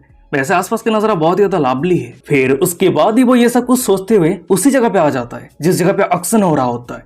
वहीं पे एक एंकर अनाउंस करते हुए सभी को कह रहा होता है, तो चलिए अब जो नेक्स्ट एक्शन होने वाला है वो है एक टॉप नॉच वॉच। इसे पूरे 10 साल तक डेवलप करने के बाद फाइनली आज इसे मार्केट पे लॉन्च किया जा रहा है। ये ग्लोबल लिमिटेड एडिशन है। इस तरह के वॉच पूरी दुनिया में सिर्फ 10 एग्जिस्ट करता है। तो चलिए इसका बिडिंग शुरू करते हैं। इसका बिडिंग प्राइस 50 मिलियन से शुरू होता है। वहीं पे उस एंकर की ये बातों को सुनने के बाद, एक्शन पे वो वॉच को देखने के बाद जियांग चैन बहुत ही ज्यादा शॉक हो जाता है, एक्साइटेड हो जाता है।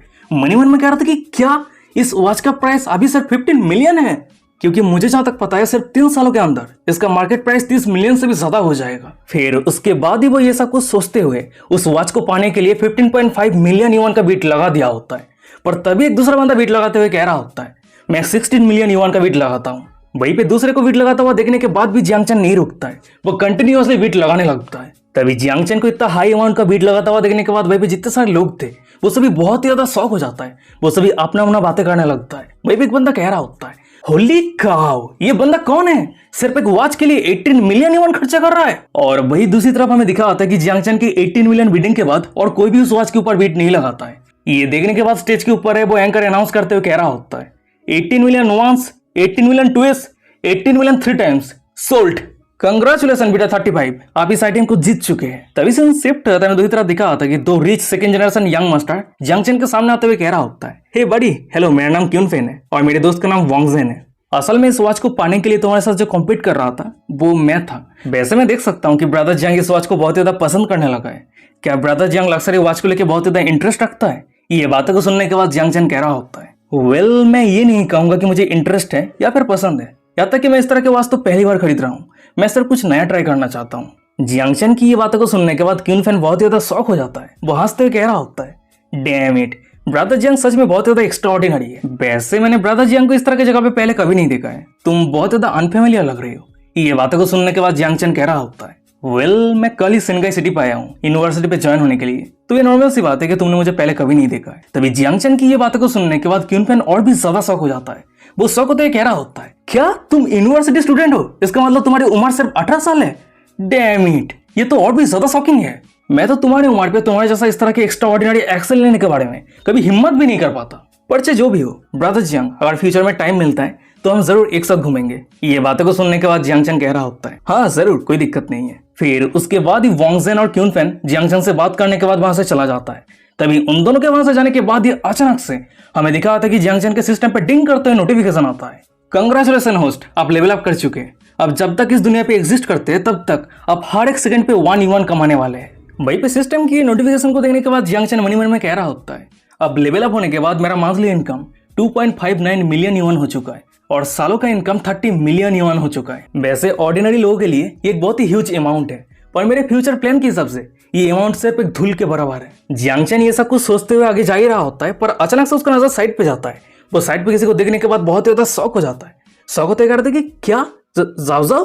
तभी हमें दिखा होता है कि जियांग चैन के सामने वही जाओ जाओ रहती है जो कहानी के शुरुआत पे जियांग चैन को अपना वर्जिनिटी दिया था। वो जियांग चैन को कह रही होती है, अरे तुम तो उस रात के वही बंदे हो। जियांग चैन कह रहा होता है, हाँ एकदम सही कहा, मैंने उम्मीद नहीं किया था कि एक ब्यूटीफुल लेडी मेरे साथ रात गुजारेगी, उसके साथ ही साथ अंत में मुझे पैसा भी देके जाएगी। जियांग चैन की ये बातों को सुनने के बाद जाओ जाओ जियांग चैन के कॉलर को पकड़ के अपने तरफ खींचते हुए कह रही होती है, तुम लिटिल रास्कल, मैं सोच रही थी कि तुम 18 साल के गरीब कॉलेज स्टूडेंट हो, तो इसीलिए मैंने तुम्हारे ऊपर दया दिखाई, पर मैं कभी उम्मीद नहीं कर पाई थी कि तुम असल में रिच फैमिली से बिलोंग करते हो। वहीं पे जाओ जाओ की ये बातों को सुनने के बाद ही जियांग चैन अचानक से जाओ जाओ की कमर को पकड़ के अपने तरफ खींचते हुए कह रहा होता है, अरे हाँ, ये सच है कि मैं एक कॉलेज स्टूडेंट हूँ और मुझे फिर से तुम्हारी केयर की जरूरत है। ये कैसा रहेगा कि एक्शन खत्म होने के बाद मैं एक विला बुक करूं, फिर हम दोनों एक साथ मिलकर टाइम स्पेंड करेंगे। वहीं पे जियांग चैन की ये बातों को सुनने के बाद जाओ जाओ अपनी गहरी अदा के साथ कह रही होती है, हाँ जरूर, और वैसे भी मैं ड्रिंक करना चाहती हूँ, पर हाँ तुम तैयार रहना, तुम्हें पहले से भी ज्यादा कड़ी मेहनत करने की जरूरत है। वो दोनों एक दूसरे के साथ इस तरीके से फ्लर्टिंग बातें कर ही रहा होता है, पर अचानक से हमें दिखा था कि उन दोनों के पीछे एक बहन जैसे दिखने वाला एक बंदा आ जाता है जो जाओ जाओ की एक फियांसे रहता है। वो चिल्लाते हुए कह रहा होता है, जाओ जाओ तुम्हें क्या कर रही हो? उस बंदे को यहाँ पे देखने के बाद, उस बंदे की ये सब कुछ बातों को सुनने के बाद जाओ जाओ बहुत ज्यादा एनोइंग फील करने लगती है, गुस्सा हो जाती है। वो चिल्लाते हुए कह रही होती है, जिंगिया ये मैं तुम्हें पूछ रही हूँ कि तुम यहाँ पे क्या कर रही हो, मैं कहाँ जाऊँ क्या करूँ, यहाँ पे तुम्हारा कोई भी लेना देना नहीं है। पर तभी अचानक से वो बंदा जाओ के हाथ को पकड़ते हुए कह रहा होता है, तुम ये बिल्कुल भी मत भूलना कि हम एंगेज है और बहुत जल्द हम दोनों के शादी होने वाला है। ये बातों को सुनने के बाद जाओ और भी ज्यादा गुस्सा हो जाती है। वो अपनी गंभीर आवाज में कह रही होती है, क्या तुम्हारे पास शर्म बोल के कोई चीज है कि नहीं? हम ऑलरेडी एंगेज थे पर तुम फिर भी मेरी बेस्ट फ्रेंड के साथ रात बिताए हैं और तुम यहाँ पे मैरिज की बात कर रहे हो। क्या तुम्हारे दिमाग सही है या फिर तुम पागल हो चुके हो? जाओ की ये बातों को सुनने के बाद वो बंदा बेशरम की तरह स्माइल करते हुए कह रहा होता है, कम ऑन हम ऑलरेडी एंगेज है, हमारे दोनों फैमिली राजी हो चुका है, तो इसलिए चाहे मुझे तुम्हें मजबूरी क्यों ना करना पड़े तुम मुझे ही शादी करोगी क्योंकि तुम्हारे पास कोई दूसरा ऑप्शन भी नहीं है। ये बातों को सुनने के बाद जाओ उस बंदे की तरफ डिस्गस्टिंग नजरों से देखते हुए दांत पीसते हुए कह रही होती है, छह डिस्गस्टिंग, तुम सिर्फ मुझे कोभार के तौर पे यूज करना चाहते हो ताकि तुम पीठ पीछे छुपके से मैन और वुमेन के साथ रात बिता सको, बिस्तर पे सो सको। तो गाइस यहाँ से कंफर्म हो चुका है कि जाओ की एक्स फियांसे गे है। पर तभी अचानक से हमें दिखा होता है कि दूसरी तरफ जंक्शन के सिस्टम पे डिंग करते हुए नोटिफिकेशन आता है, कंग्रेचुलेशन होस्ट, आपको एक मिशन दिया जा रहा है, आपको 2 ऑप्शन मिलता है, उनमें से आपको एक ऑप्शन चूज करना है। पहला ऑप्शन, आप जाओ को मदद किए बिना ऐसे चले जाइए, आपको रिवॉर्ड के तौर पे 250 युआन मिलेगा। और ऑप्शन 2, आप जाओ को मदद कीजिए और जिंगा के गालों पे जोर से थप्पड़ मारिए, जिससे आपको रिवॉर्ड के तौर पे आपकी फिजिकल एक्टिविटी को 3 गुना तक बढ़ा दिया जाएगा। उसके साथ ही साथ आपको एक बैड लक कार्ड भी मिलेगा। भाई पे सिस्टम की ये नोटिफिकेशन को देखने के बाद जंक्शन बहुत ज्यादा एक्साइटेड हो जाता है। वो मनी मन में कह रहा होता है, वाओ सिस्टम ने क्या बढ़िया ऑफर दिया है। पर सिस्टम मेरे पास सिर्फ एक ही क्वेश्चन है, अगर मुझे रिवॉर्ड के तौर पे मेरे एक्टिविटी को 3 गुना तक बढ़ा दिया जाता है तो क्या मेरा छोटा भाई भी स्ट्रांग बन जाएगा? ये बातों को सुनने के बाद सिस्टम कह रहा होता है, जरूर, आपके बॉडी के हर एक पार्ट लेवल अप हो जाएगा। भाई पे सिस्टम की ये बातों को सुनने के बाद जंक्शन बहुत ही ज्यादा एक्साइटेड हो जाता है। उसके बाद ही वो सीधा जाओ की एक्स फियांसे के मुंह पे जोर से 5 मारते हुए कह रहा होता है, अगर ऐसी बात है तो शुभ काम पे देरी किस लिए? तभी जियांगचन की ये एक्शन को देखने के बाद, जियांगचन की ये हीरोइक स्पिरिट को देखने के बाद हमें पीछे रहे जाओ को दिखा आती है। वो जियांगचन के ऊपर पूरी तरीके से इंप्रेस हो जाती है, फिदा हो जाती है। जियांगचन के ऊपर उसकी फेवरिटी 10% बढ़ के 60% से 70% हो जाती है। पर तभी अचानक से हमें दिखा आती है कि उस जगह पे बहुत सारे सिक्योरिटी गार्ड आ जाता है और जाओ की एक्स फियांसे को जमीन से उठाते हुए कह रहा होता है, सर प्लीज शांत हो जाइए, ज्यादा सीरियस कुछ भी नहीं हुआ है तो शांति से सब कुछ सॉल्व कर लीजिए। उस सिक्योरिटी गार्ड की ये बातों को सुनने के बाद वो बंदा चिल्लाते हुए कह रहा होता है, क्या सॉल्व हो जाएगा? उसने मुझे हिट किया है, क्या तुम सभी अंधे हो चुके हो? जल्दी से पुलिस को बुलाओ, उसे अरेस्ट करो। उस बंदे की ये बातों को सुनने के बाद वो सिक्योरिटी गार्ड थोड़ा पैनिक हो जाता है। उसे समझ में नहीं आ रहा होता कि उसे आगे क्या करना चाहिए। वो मनी मन में कह रहा होता है, आज इस एक्शन पे जितने सारे लोग आए हैं वो सभी टॉप टाइकून है, मैं किसी को भी ऑफेंड करने का हिम्मत भी नहीं कर सकता। पर तभी हम दूसरी तरफ जाजा को देखते हैं। वो जियांगचन के करीब आते हुए कह रही होती है, तुम चिंता मत करो, अगर यहाँ पे पुलिस आता है तो मैं कहूंगी कि उसने मुझे हैरेस किया है और तुम सिर्फ मुझे प्रोटेक्ट किया है। ये बातों को सुनने के बाद जियांगचन मनी मन में कह रहा होता है, मैंने कभी उम्मीद नहीं किया था कि जाजा मुझे इस तरीके से डिफेंड करेगी। सच में ये फीलिंग्स बहुत ही बढ़िया है। जियांगचन ये सब कुछ सोच ही रहा होता है, पर अचानक से जाओ की एक्स फियांसे गे जैसी हरकतें करते हुए कह रहा होता है, इतना बड़ा होटल है, सीसीटीवी कैमरा की कोई कमी नहीं है, मैं फुटेज चेक करूंगा, एविडेंस इकट्ठा करूंगा और जिसने मुझे बुली किया है उसे हिसाब चुकता करना ही होगा, मैं उसे इतने आसानी से जाने नहीं दूंगा। वो ये सब कुछ कह ही रहा होता है, पर अचानक से हमें दिखाते हैं कि उस जगह पे एक बंदा चाकू लेके आ जाता है और पागल की तरह इधर उधर बंदे को मारते हुए चिल्लाते हुए कह रहा होता है, मेरी वाइफ एक घिनौनी औरत है जो चुपके से अनजान बंदे के साथ रात बिताने के लिए पे आई है, और जब मैंने ये चेक करने के लिए इस जगह पे आया तो सिक्योरिटी गार्ड ने मुझे एंटर करने से मना कर दिया, जो माफी के काबिल नहीं है। मैं तुम सभी को जिंदा जाने दूंगा, पर मेरे पास सिर्फ एक ही कंडीशन है, वो दोनों चीटिंग कुत्ता कपिल को यहाँ पे लेके आओ, नहीं तो तुम सभी को यहीं पे मरना होगा। पर तभी अचानक से हम जाओ की एक्स फियांसे को देखते हैं, वो उस बंदे के सामने गिर गया होता है। वो उठने का भी हिम्मत नहीं कर पा रहा होता है। वो अपनी कांपती आवाज में कह रहा होता है, नहीं नहीं प्लीज प्लीज मुझे जाने दो, प्लीज मुझे जाने दो। पर तभी अचानक से हमें दिखा आता है कि दूसरी तरफ जंक्शन के सिस्टम पे डिंग करते हुए नोटिफिकेशन आता है, कंग्रेचुलेशन होस्ट, आपको एक मिशन मिला है, आपको 2 ऑप्शन दिया जाता है, उनमें से आपको एक ऑप्शन चूज करना है। पहला ऑप्शन, आप जाओ के साथ यहाँ से भाग जाइए, आपको रिवॉर्ड के तौर पे 300 युआन मिलेगा। और दूसरा ऑप्शन, आप उस गुंडे को क्राइम करने से रोकिए, आपको रिवॉर्ड के तौर पे आपके अपीयरेंस को 5 पॉइंट तक बढ़ा दिया जाएगा। उसके साथ ही साथ आपको एक संतरे मसाज स्किल मिलता है, जिस स्किल को यूज करते हुए किसी भी लड़की को हेवन महसूस करवा सकते हैं। भाई पे सिस्टम की ये नोटिफिकेशन को देखने के बाद जियांगचन मनी मन में कह रहा होता है, क्राइम को रोकना इसका मतलब यह है कि जाओ की एक्स फियांसे को बचाना, पर यहाँ पे रिवार्ड बहुत ही बढ़िया है, मैं इस रिवार्ड को मिस नहीं कर सकता। पर उससे पहले मेरे सिस्टम का दिया हुआ रिवार्ड मेरे हर एक एक्टिवेट को 3 गुना तक बढ़ाना होगा। फिर उसके बाद ही जियांगचन जब भी सिस्टम का दिया हुआ रिवार्ड को यूज करता है, उसका हर एक एक्टिवेट 3 गुना तक बढ़ जाता है। वो मनी मन में कह रहा होता है, वाह, सिस्टम ने जैसा कहा था, मेरे हर एक एट्रीब्यूट 3 गुना तक बढ़ने के बाद मुझे महसूस हो रहा है कि मैं बहुत ज्यादा स्ट्रांग हो चुका हूँ। यहाँ तक कि मुझे यह भी महसूस हो रहा है कि मेरा छोटा भाई भी बहुत ज्यादा स्ट्रांग हो चुका है। मैं बिना थके कंटिन्यूअसली 5-6 घंटे तक बिस्तर पे फाइट कर सकता हूँ। फिर उसके बाद ही जियांग चैन अचानक से अपने नए स्ट्रेंथ को यूज करते हुए उस गुंडे के मुंह पे जोर से पांच मारता है और पांच का पावर इतना ज्यादा रहता है कि वो गुंडा कई मीटर दूर जाके गिरता है। तभी सामने की ये नजारा को देखने के बाद, जियांग चैन की ये एक्शन को देखने के बाद हमें पीछे रहे जाओ जाओ को दिखाती है। वो जियांग चैन के ऊपर और भी ज्यादा इंप्रेस हो जाती है, शॉक हो जाती है। मनी मन में कह रहे थे कि क्या मैं ये क्या देख रही हूँ। जियांग चैन से अपना ही rich second generation young master है, उसके साथ ही साथ वो बहुत ज्यादा स्ट्रांग और कैपेबल है। कोई इतना औसम कैसे हो सकता है।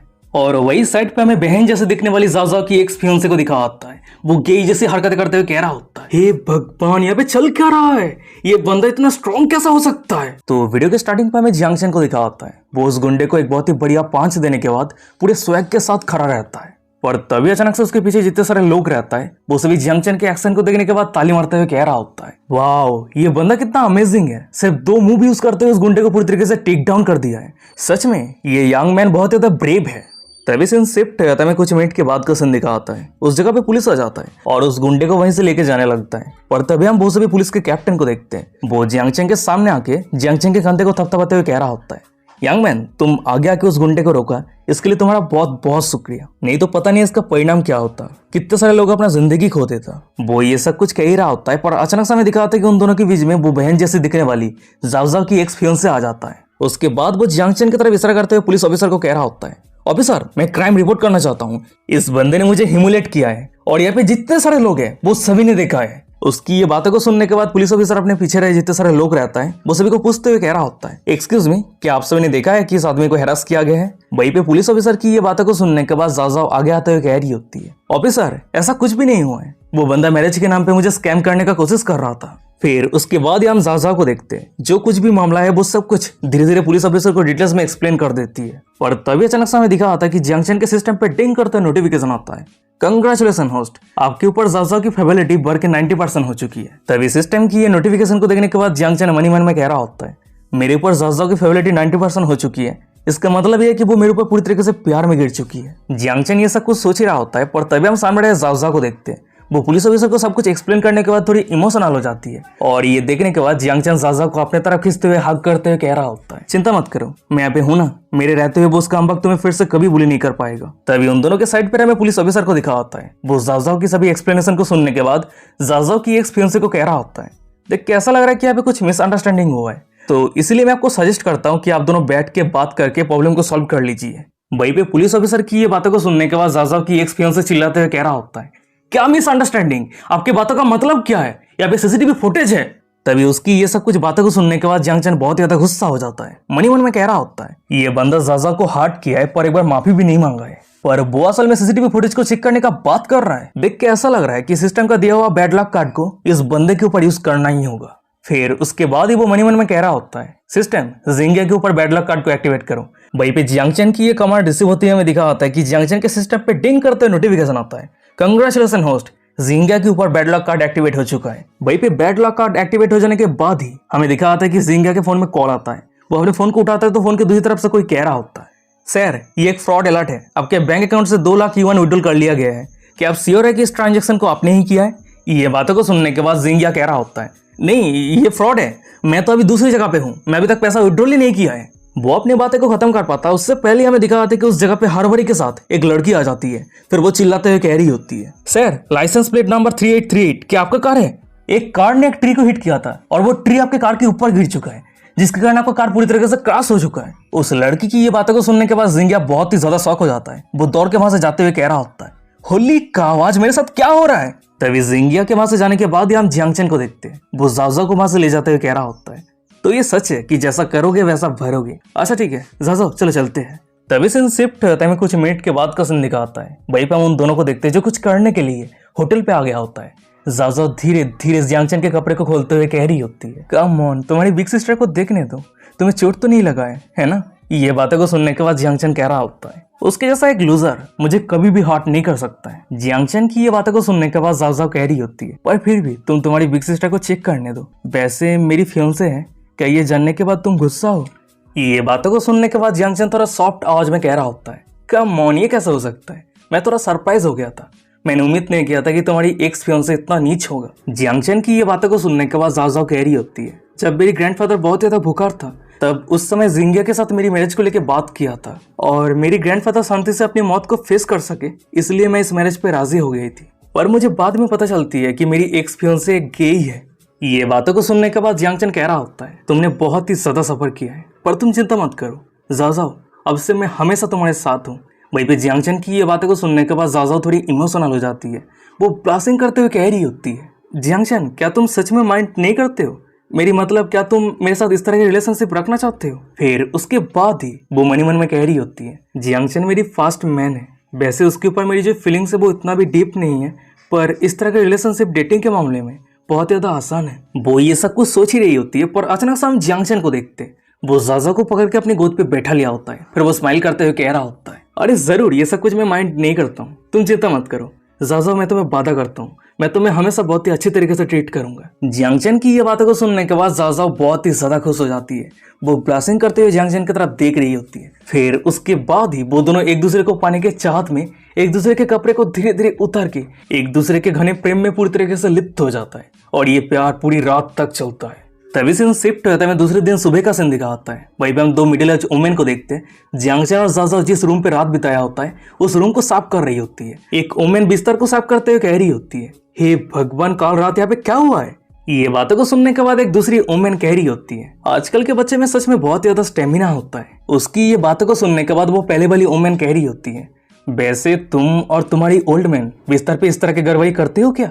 वो दूसरी वाली वुमेन कह रही होती है, अगर मेरी ओल्ड मैन के पास इतना एनर्जी होता क्या तुम्हें लग रही है कि मैं टाइम पे काम पे आ जाती? ये बातों को सुनने के बाद वो पहले वाली वुमेन कह रही होती है, पर चाहे जो भी हो, काश हमें इस उम्र पे एक हैंडसम और यंग मैन मिल जाती, सच में बहुत ही बढ़िया हो जाती। तभी सीन शिफ्ट होता है, कुछ मिनट के बाद का सीन दिखाता है। वहीं पे हम जियांगचन और जाओ को देखते हैं। वो दोनों एक साथ मिलकर पूरी रात युद्ध करने के बाद ब्रेकफास्ट कर रही होती है। पर तभी अचानक से हमें दिखाता है कि जियांगचन के फोन में एक ग्रुप से मैसेज आता है, जहाँ पे जियांगचन का जितना सारा दोस्त रहता है वो सभी न्यू कॉलेज पे एंटर करने के बाद वो सभी के पेरेंट्स रिलेटिव ने जितना सारा गिफ्ट दिया है वो सब कुछ जियांगचन के सामने शो ऑफ कर रहा होता है। और ये सब कुछ देखने के बाद जियांगचन जाओ को कह रहा होता है, जाओ मेरी 18 बर्थडे सेलिब्रेट करने के लिए क्या मैं तुम्हारी लेग्स की फोटो ले सकता हूँ? जियांगचन की ये बातों को सुनने के बाद जाओ थोड़ी शॉक हो जाती है। वो शॉक होते हुए कह रही होती है, ओह मुझे माफ करना, क्या आज तुम्हारी बर्थडे है? जियांगचन कह रहा होता है, नहीं आज मेरा बर्थडे नहीं है, पर मेरे जितने सारे दोस्त हैं वो सभी 18 एज पे आने के बाद जितना सारा गिफ्ट रिसीव किया है वो सब कुछ पोस्ट करके शो ऑफ कर रहा है, तो इसलिए मुझे भी कुछ पोस्ट करने का मन कर रहा है, पर मेरे पास कुछ भी नहीं है, तो इसलिए मैं तुम्हारी लेग्स की फोटो पोस्ट करना चाहता हूँ। वहीं पे जियांगचन की ये बातों को सुनने के बाद ही हम जाजा को देखते हैं। वही बहुत ही बढ़िया पोस्ट देते हुए कह रही होती है, अच्छा ठीक है लिटिल ब्रेड, तुम जो चाहे वही कर सकते हो। फिर उसके बाद ही जियांगचन एक एक करके जाओ की अलग अलग पोस्ट की फोटो खींच लेता है और अपने सभी दोस्त को जलाने के लिए जाओ की वो सब कुछ फोटो को ग्रुप पे पोस्ट कर देता है। तभी जाओ की ये सब कुछ फोटो को देखने के बाद ग्रुप पे जियांगचन के जितना सारा दोस्त रहता है वो सभी बहुत ज्यादा इमोशनल हो जाता है। जियांगचन के ऊपर बहुत ज्यादा जेलस फील करने लगता है। एक बंदा मन ही मन में कह रहा होता है, जियांगचन क्या तू मुझे मारना चाहता है? सुबह सुबह ये सब कुछ पोस्ट करके तू क्या साबित करना चाहता है? तू क्या साबित करना चाहता है? तभी सीन शिफ्ट होता है, कुछ घंटों के बाद का सीन दिखा आता है। वहीं पे हम जियांगचन को देखते हैं, वो न्यू कार खरीदने के लिए फरारी शोरूम पे आ गया होता है। वहीं पे जियांगचन को देखने के बाद एक स्टाफ जियांगचन को वेलकम करते हुए कह रही होती है, हेलो हमारे फरारी शोरूम पे आपका बहुत बहुत स्वागत है, आज मैं आपको कैसे मदद कर सकती हूँ? ये बातों को सुनने के बाद जियांगचन कह रहा होता है, वेल क्या आपके स्टॉक पे कोई कार है? मैं देखना चाहता हूँ। जियांगचन की ये बातों को सुनने के बाद वो लड़की जियांगचन को वहां से ले जाते हुए कह रही होती है, हाँ जरूर आप मेरे साथ आइए, मैं आपको दिखाती हूँ। और तभी अचानक से जियांगचन के साइड पर एक मोटे बुड्ढे को दिखा आता है। वो एक सुंदर सी लड़की को कह रही होती है, सुवेन अगर तुम्हें एक कार पसंद है तो मैं तुम्हारे लिए इस कार को खरीद सकता हूँ। ये बातों को सुनने के बाद वो रेड हेयर वाली लड़की सुवेन कह रही होती है, बॉस वांग आप बहुत ज्यादा काइंड है, पर एक कार खरीदना सीरियस डिसीजन है, आपको शेयर होने की जरूरत है। और बात रही मेरी ओपिनियन की, तो सच में ये सब कुछ मैटर नहीं करती है। ये बातों को सुनने के बाद बॉस वांग जानबूझ के सुवेन के शरीर पर टच करते हुए कह रहा होता है, कम ऑन ये इंपॉर्टेंट कैसा नहीं हो सकता है? जब एक बार तुम्हारी शो फ्लेमिंग करना शुरू कर देगा तब हर दिन तुम्हें पिकअप करने के लिए मैं आऊंगा, और वैसे भी तुम्हें कंफर्टेबल महसूस करने के लिए तुम्हारे पास एक कार होना चाहिए। ये बातों को सुनने के बाद सुवेन कह रही होती है, क्या सच में? पर बॉस वांग आपको ये सब कुछ करने की कोई जरूरत नहीं है, हमारी फिल्मिंग शेड्यूल हमेशा सेम नहीं रहेगी, तो इसी कारण आप प्रॉब्लम फेस करके मुझे पिकअप करने के लिए आने की कोई जरूरत नहीं है। पर अगर आप इसके बजाय मुझे फीमेल लीड की रोल देते तो मैं आपको वादा करती हूँ मैं कड़ी मेहनत करूंगी। ये बातों को सुनने के बाद बॉस वांग सुवेन के हाथ को पकड़ के अपनी तरफ खींचते हुए कह रहा होता है, अरे मैं तुम्हें जो करने के लिए कह रहा हूँ तुम वो करने के लिए राजी हो जाओ, मैं तुम्हें वादा करता हूँ फीमेल लीड की रोल तो तुम्हें ही मिलेगी। तभी उन दोनों से कई मीटर दूर हमें जियांगचन को दिखा होता है। वो सामने के नजारा को देख रहा होता है।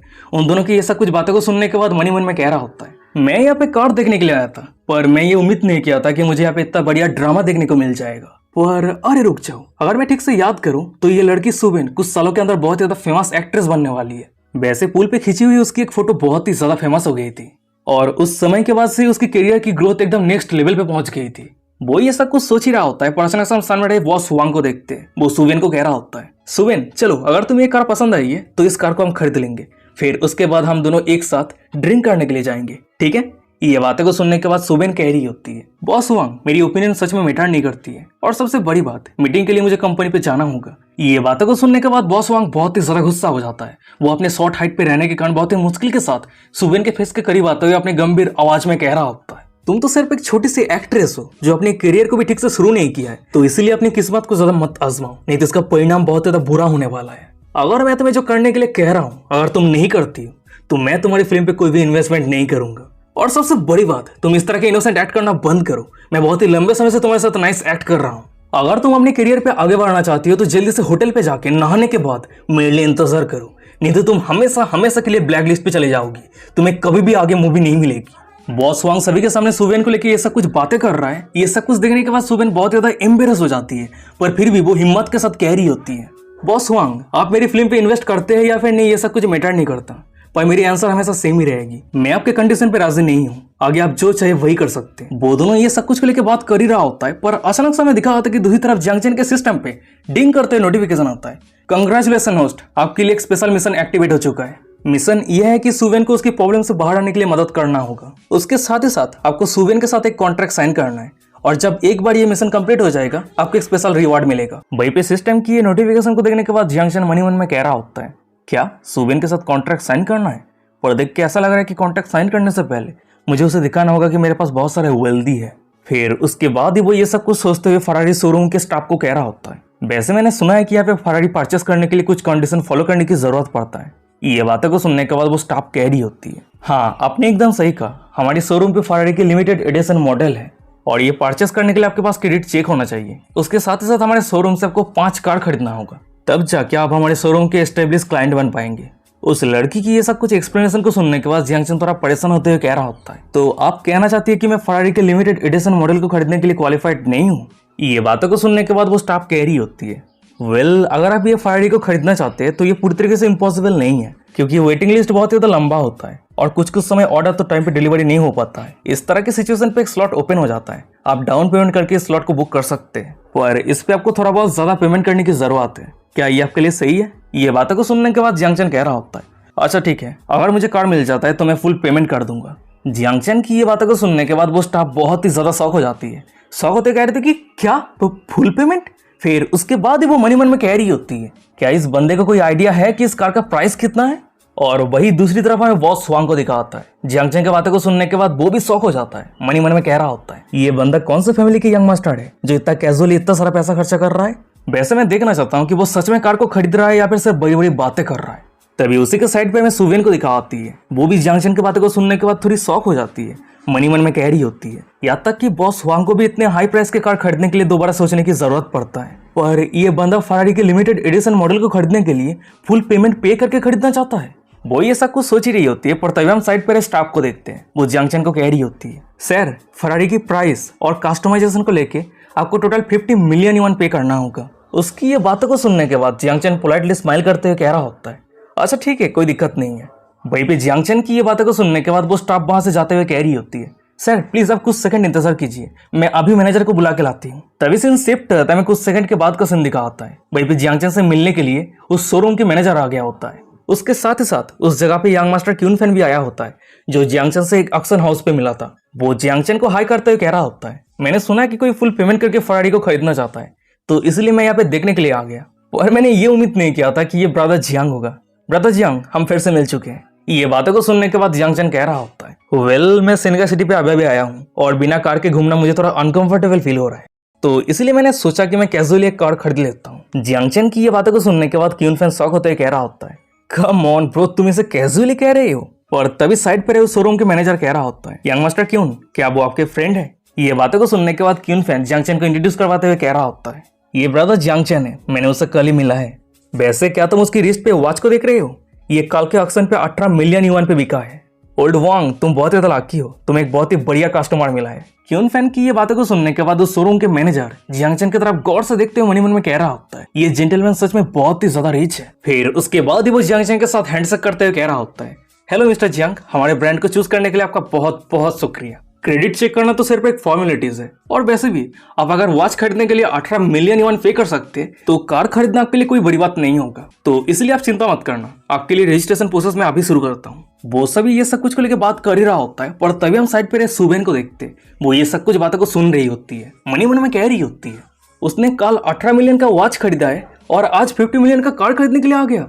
इस तरह के rich second generation young master मैं पहली बार देख रही हूँ। अगर मेरी गेस सही रहती है तो इस मिस्टर जियांग की नेटवर्थ 100 मिलियन युआन होगा, नहीं उससे भी ज्यादा हो सकता है। वो ये सब कुछ सोच ही रही होती है, पर तभी हम साइड पे बॉस हुआंग को देखते हैं। वो सुबेन को कह रहा होता है, सुबेन उस तरफ देखना बंद करो, कार खरीदने के लिए मेरे पास अब और मूड नहीं है, तो इसलिए चलो हम दोनों ड्रिंक करने के लिए चलते हैं। जब तक तुम मुझे खुश रखती हो मैं तुम्हारी फिल्म पे इन्वेस्ट करूंगा। ये बातों को सुनने के बाद सुबेन ना करते हुए कह रही होती है, बॉस वांग मुझे सच में मीटिंग के लिए कंपनी पे जाने की जरूरत है। सुबेन की ये बातों को सुनने के बाद बॉस वांग बहुत ही ज्यादा गुस्सा हो जाता है। वो वहां से जाते हुए चिल्लाते हुए कह रहा होता है, सुबेन तुम्हें ये पता होना चाहिए मेरे खिलाफ जाने का परिणाम क्या होता है।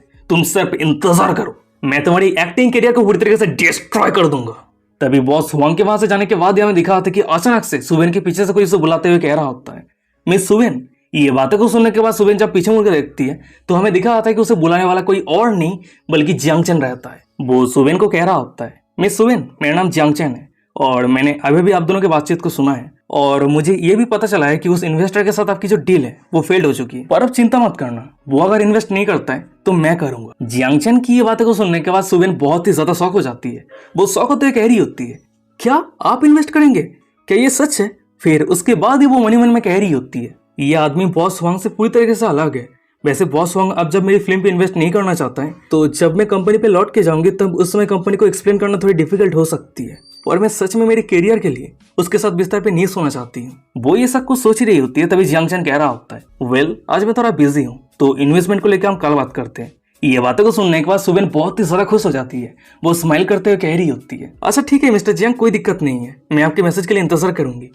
वैसे क्या हम एक दूसरे को चैट पे ऐड कर सकते हैं? जियांगचन कह रहा होता है, हाँ जरूर, कोई दिक्कत नहीं है। फिर उसके बाद ही वो दोनों एक दूसरे को चैट पे ऐड कर लेता है। तभी सीन शिफ्ट होता है, कुछ मिनट के बाद का सीन दिखाता है। जियांगचन सुबेन के मैटर को डील करने के बाद शोरूम के मैनेजर को कह रहा होता है, वैसे मुझे कार कितने समय पे मिलने वाला है? ये बातों को सुनने के बाद शोरूम के मैनेजर कह रहा होता है, वेल अगर सबसे फास्ट सर्विस की बात करें तो लगभग 1 साल लग जाएगा। मैनेजर की ये बातों को सुनने के बाद जियांगचन थोड़ा शॉक हो जाता है। शॉक होते करते कि क्या इतना लंबा समय? और तभी अचानक से हम क्यून फैन को देखते हैं। वो जियांगचन के कंधे पे हाथ रखते हुए कह रहा होता है, हे ब्रो, कुछ दिनों के अंदर एक कार शो होने वाला है। उस जगह पे हर एक ब्रांड का कार रहेगा, जैसे कि लैम्बोर्गिनी, जागुआर और भी बहुत कुछ। अगर तुम चाहो तो तुम उस इवेंट से कार लेके घर जा सकते हो। क्या तुम ये चेक करने के लिए वहीं पे जाना चाहते हो? ये बातों को सुनने के बाद जियांगचन कह रहा होता है, हाँ जरूर, कोई दिक्कत नहीं है। तभी सीन शिफ्ट होता है, कुछ घंटों के बाद का सीन दिखा आता है। वहीं पे हम रेहान नाम के एक रेस्टोरेंट को देखते हैं और उसी जगह पे जियांगचन आ गया होता है। पर तभी अचानक से हमें दिखा आता है कि उसके सामने जाओ एक सुंदर सी ड्रेस पहन के ऑलरेडी जियांगचन के लिए इंतजार कर रही होती है। फिर उसके बाद ही जाओ जियांगचन के हाथ को पकड़ के एक खाने के टेबल के सामने लेके आ जाती है। उस टेबल पे ऑलरेडी बहुत सारे लग्जरी खाना रहता है और वो सभी खाने की तरफ इस तरह करते हुए वो सभी खाने के बारे में जाओ जियांगचन को सब कुछ डिटेल्स में बताने लगती है। पर तभी हम जियांगचन को देखते हैं, वो जाओ के हर एक बातों को इग्नोर करते हुए अचानक से पीछे से जाओ को हक करते हुए कह रहा होता है, पर जाओ मैं तो तुम्हें खाना चाहता हूँ। जियांगचन की ये बातों को सुनने के बाद जाओ थोड़ी एम्बरेस हो जाती है। वो ब्लशिंग करते हुए कह रही होती है, तुम बैड बॉय, तुम कल रात मुझे पूरी तरीके से थका दिया था, तो इसीलिए तुम मुझे कुछ घंटे रेस्ट करने दो, नहीं तो मैं तुम्हारी हाथों पे सरवाइव नहीं कर पाऊंगी। ये बातों को सुनने के बाद जियांगचन कह रहा होता है, अच्छा ठीक है, ये कोई बड़ी बात नहीं है, मैं तुम्हें रेस्ट करने दे सकता हूँ, पर उससे पहले तुम्हें मुझे कुछ बढ़िया नाम से बुलाना होगा। जियांगचन की ये बातों को सुनने के बाद जाओ जियांगचन के गालों पे प्यार से किस करते हुए कह रही होती है, हस्बैंड। ये बातों को सुनने के बाद जियांगचन खुश होते हुए कह रहा होता है, ये मुझे बहुत ज्यादा पसंद आया है। अच्छा ठीक है, मैं तुम्हें रेस्ट करने के लिए परमिशन दे रहा हूँ। ओह हाँ, वैसे क्या तुम सुबेन को जानती हो? ये बातें को सुनने के बाद जाओ कह रही होती है, सुबेन, क्या तुम मेरी कंपनी की एक्ट्रेस के बारे में बात कर रही हो? क्यों, क्या हो गया? जियांगचन, तुम ये मत कहना कि तुम सुबेन को पसंद करने लगे हो। जियांगचन कह रहा होता है, कम ऑन, मैं ये नहीं कह रहा हूँ कि मैं उसे पसंद करता हूँ, ये सिर्फ एक इनकाउंटर कह सकती है, मुझे महसूस हो रहा है कि उसके पास पोटेंशियल है। जियांगचन की ये बातों को सुनने के बाद जाओ कह रही होती है, कंपनी उसे अभी ज्यादा वैल्यू नहीं दे रही है, पर अगर पोटेंशियल की बात करें तो ये सच है कि उसके पास बहुत ही अच्छा खासा पोटेंशियल है। वैसे जियांगचन, अगर तुम मुझे पसंद करते हो तो मैं तुम्हें मदद कर सकती हूँ, और बात रही मेरी तो तुम जब चाहो मेरे पास आ सकते हो। मैं जेलासी के कारण कोई भी मुसीबत क्रिएट नहीं करूंगी। ये बातों को सुनने के बाद जियांगचन ज़ाज़ाओ के माथे पे हाथ रखते हुए कह रहा होता है, तुम लड़की तुम चिंता मत करो, जब तक तुम मेरी वुमेन हो तब तक मैं तुम्हें हमेशा बहुत ही अच्छी तरीके से ट्रीट करूंगा। वहीं पे ज़ाज़ाओ कह रही होती है, अगर ऐसी बात है तो क्या तुम उसके ऊपर इन्वेस्ट करना चाहते हो? ये बातों को सुनने के बाद जियांगचन कह रहा होता है, एकदम सही कहा, मैं उसके साथ कॉन्ट्रैक्ट साइन करके उसके ऊपर इन्वेस्ट करना चाहता हूँ। तभी ज़ाज़ाओ कह रही होती है, हमारी कंपनी के साथ सुबिन की कॉन्ट्रैक्ट अभी तक एक्सपायर नहीं हुई है, तो इसीलिए अगर तुम उसके साथ कॉन्ट्रैक्ट साइन करना चाहते हो तो तुम्हें उसे बाय करना होगा, और इसके लिए लगभग मिलियन युआन खर्चा हो जाएगा। और सबसे बड़ी बात, तुम्हें उसे कॉन्ट्रैक्ट पे साइन करवाने के लिए तुम्हें एक कंपनी स्टेब्लिश करने की जरूरत है। ये बातों को सुनने के बाद जियांगचन कह रहा होता है, ज़ाज़ाओ तुम पैसे को लेकर चिंता मत करो, जब एक बार कंपनी स्टेब्लिश हो जाएगा तो उस कंपनी को रन करने के लिए तुम रहोगी, और उस कंपनी का कुछ शेयर मैं तुम्हें दे दूंगा। फिर उसके बाद ही जियांगचन मन ही मन में कह रहा होता है, अगर सुबिन को अच्छा खासा रिसोर्सेज मिल जाती है तो सिर्फ 2 साल के अंदर वो एक टॉप नॉच एक्ट्रेस बन जाएगी, और पास्ट पे ऐसा ही हुआ था, उसके पास ह्यूज पोटेंशियल है। जियांगचन ये सब कुछ सोच ही रहा होता है, तभी ज़ाज़ाओ कह रही होती है, जियांगचन मैं ये एक्सेप्ट नहीं कर सकती, अगर तुम कंपनी स्टेब्लिश करते हो तो उस कंपनी को रन करने के लिए मैं रिस्पॉन्सिबल रहूंगी, पर मैं कोई भी शेयर एक्सेप्ट नहीं कर सकती, तुम सिर्फ मुझे अच्छा खासा सैलरी दे देना। फिर उसके बाद ही ज़ाज़ाओ मनी मन में कह रही होती है, मैं जानती हूँ कि जियांगचन के पास पैसे की कोई कमी नहीं है, पर मैं नहीं चाहती कि मेरी चाहत के लिए वो कोई प्रॉब्लम फेस करे। ये बातों को सुनने के बाद जियांगचन कह रहा होता है, ज़ाज़ाओ तुम बहुत ही ज्यादा बुद्ध हो, तुम इतना फॉर्मल क्यों हो रही हो? मैं नहीं चाहता कि हम दोनों के बीच में कोई फॉर्मेलिटीज रहे। तभी जियांगचन की ये बातों को सुनने के बाद ही हम ज़ाज़ाओ को देखते, वो जियांगचन के गालों पे प्यार से हाथ रखते हुए फुट फुट के रोने लगती है, रोते हुए कह रही होती है, जियांगचन अगर मैं तुम्हें सच कहूँ, मैं तुमसे मिलने से पहले मेरी जिंदगी पूरी तरीके से मीनिंगलेस थी। हर दिन सुबह नींद से उठने के बाद कोई ना कोई मुझे मैरिज के लिए फोर्स करती रहती थी, पर तुमने मुझे दिखाया कि किसी को प्यार करने का खुशी क्या होता है, और सिर्फ तुम्हारे साथ रहने से मुझे महसूस होती है कि मैं जिंदा हूँ। ज़ाज़ाओ इतने लंबे सालों से अपने दिल में जो दर्द छुपा के रखी थी वो सब कुछ जियांगचन के सामने रिवील कर देती है, और तभी अचानक सामने दिखा होता है कि जियांगचन के फोन में किसी का मैसेज आता है, और ये मैसेज किसी और का नहीं बल्कि सुवेन की रहती है। मैसेज ये रहता है, मुझे पता है ये थोड़ी स्ट्रेट फॉरवर्ड है, पर फिर भी मैं ये थोड़ी सी कंफर्म करना चाहती हूँ। मिस्टर जियांग, हम कल कहाँ पे और किस टाइम पे मिलेंगे? वहीं पे सुबिन की ये मैसेज को देखने के बाद जियांगचन स्माइल करते हुए मन में कह रहा होता है, वेल देख के ऐसा लग रहा है कि कोई बहुत ही ज्यादा जल्दबाजी में है। तो वीडियो के स्टार्टिंग पे हमें दिखा होता है कि जियांगचन सुबिन को पिकअप करने के लिए आ गया होता है, और वहीं पे हमें सुबिन को दिखा होती है, वो जियांगचन को ग्रीट करते हुए कह रही होती है, गुड आफ्टरनून मिस्टर जियांग। ये बातों को सुनने के बाद जियांगचन कह रहा होता है, अच्छा ठीक है अंदर आ जाओ, वैसे हमें कहाँ जाना चाहिए? तभी सुबिन कह रही होती है, ये कैसा रहेगा कि हम बेयान होटल पे चलते हैं। तभी सीन शिफ्ट हो जाता है, कुछ मिनट के बाद का सीन दिखा आता है, वहीं पर हम जियांगचन को देखते हैं, वो सुवेन की सजेशन को फॉलो करते हुए बेयान होटल पे आ गया होता है। फिर उसके बाद ही वो अपने सीट पे बैठते हुए सुवेन को कह रहा होता है, तुम जिस फिल्म को करने जा रही हो क्या वो कोई बड़ा इन्वेस्टमेंट प्रोजेक्ट है? ये बातों को सुनने के बाद सुवेन कह रही होती है, बॉस जियांग आप जरूर मजाक कर रहे होंगे, इस फिल्म के फीमेल लीड मैं हूँ, तो ये बिग इन्वेस्टमेंट प्रोजेक्ट कैसे हो सकती है? ये एक लिमिटेड इन्वेस्टमेंट के साथ छोटा सा वेब ड्रामा है। ये बातों को सुनने के बाद जियांगचन कह रहा होता है, अगर इन्वेस्टमेंट इतना छोटा है तो ड्रामा का क्वालिटी कैसा होगा? जियांगचन की ये बातों को सुनने के बाद सुवेन कह रही होती है, स्मॉल इन्वेस्टमेंट प्रोजेक्ट पे खर्चा कम होती है और रिटर्न बहुत जल्दी मिल जाती है, यही कारण कोई लॉस नहीं होती है, और इस तरह के लो बजट ड्रामा को पॉपुलर करने के लिए जो असली की होता है वो है अच्छे प्लॉट।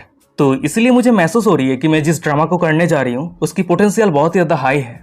वैसे मिस्टर जियांग, क्या आप इस ड्रामा की स्क्रिप्ट को देखना चाहते हैं? वहीं पे जियांगचन कह रहा होता है, नहीं इसकी कोई जरूरत नहीं है, मैं सिर्फ इन्वेस्टिंग को लेकर परवाह करता हूँ। वहीं पे जियांगचन की ये बातों को सुनने के बाद सुवेन थोड़ी शॉक हो जाती है, वो शॉक होता है कह रही होती है, सीरियसली क्या आपको सच में स्क्रिप्ट को देखने की जरूरत नहीं है? जियांगचन कह रहा होता है, नहीं सब कुछ सही है, अगर तुम्हें चिंता हो रही है तो ये कैसा रहेगा, जो इन्वेस्टमेंट अमाउंट है वो मैं तुम्हें अभी सेंड कर देता हूँ। वहीं पे जियांगचन की ये बातों को सुनने के बाद सुवेन थोड़ी शॉक होते हुए कह रही होती है, नहीं मेरी बातों का मतलब ये नहीं था, मैं सिर्फ थोड़ी सी सरप्राइज हो गई थी।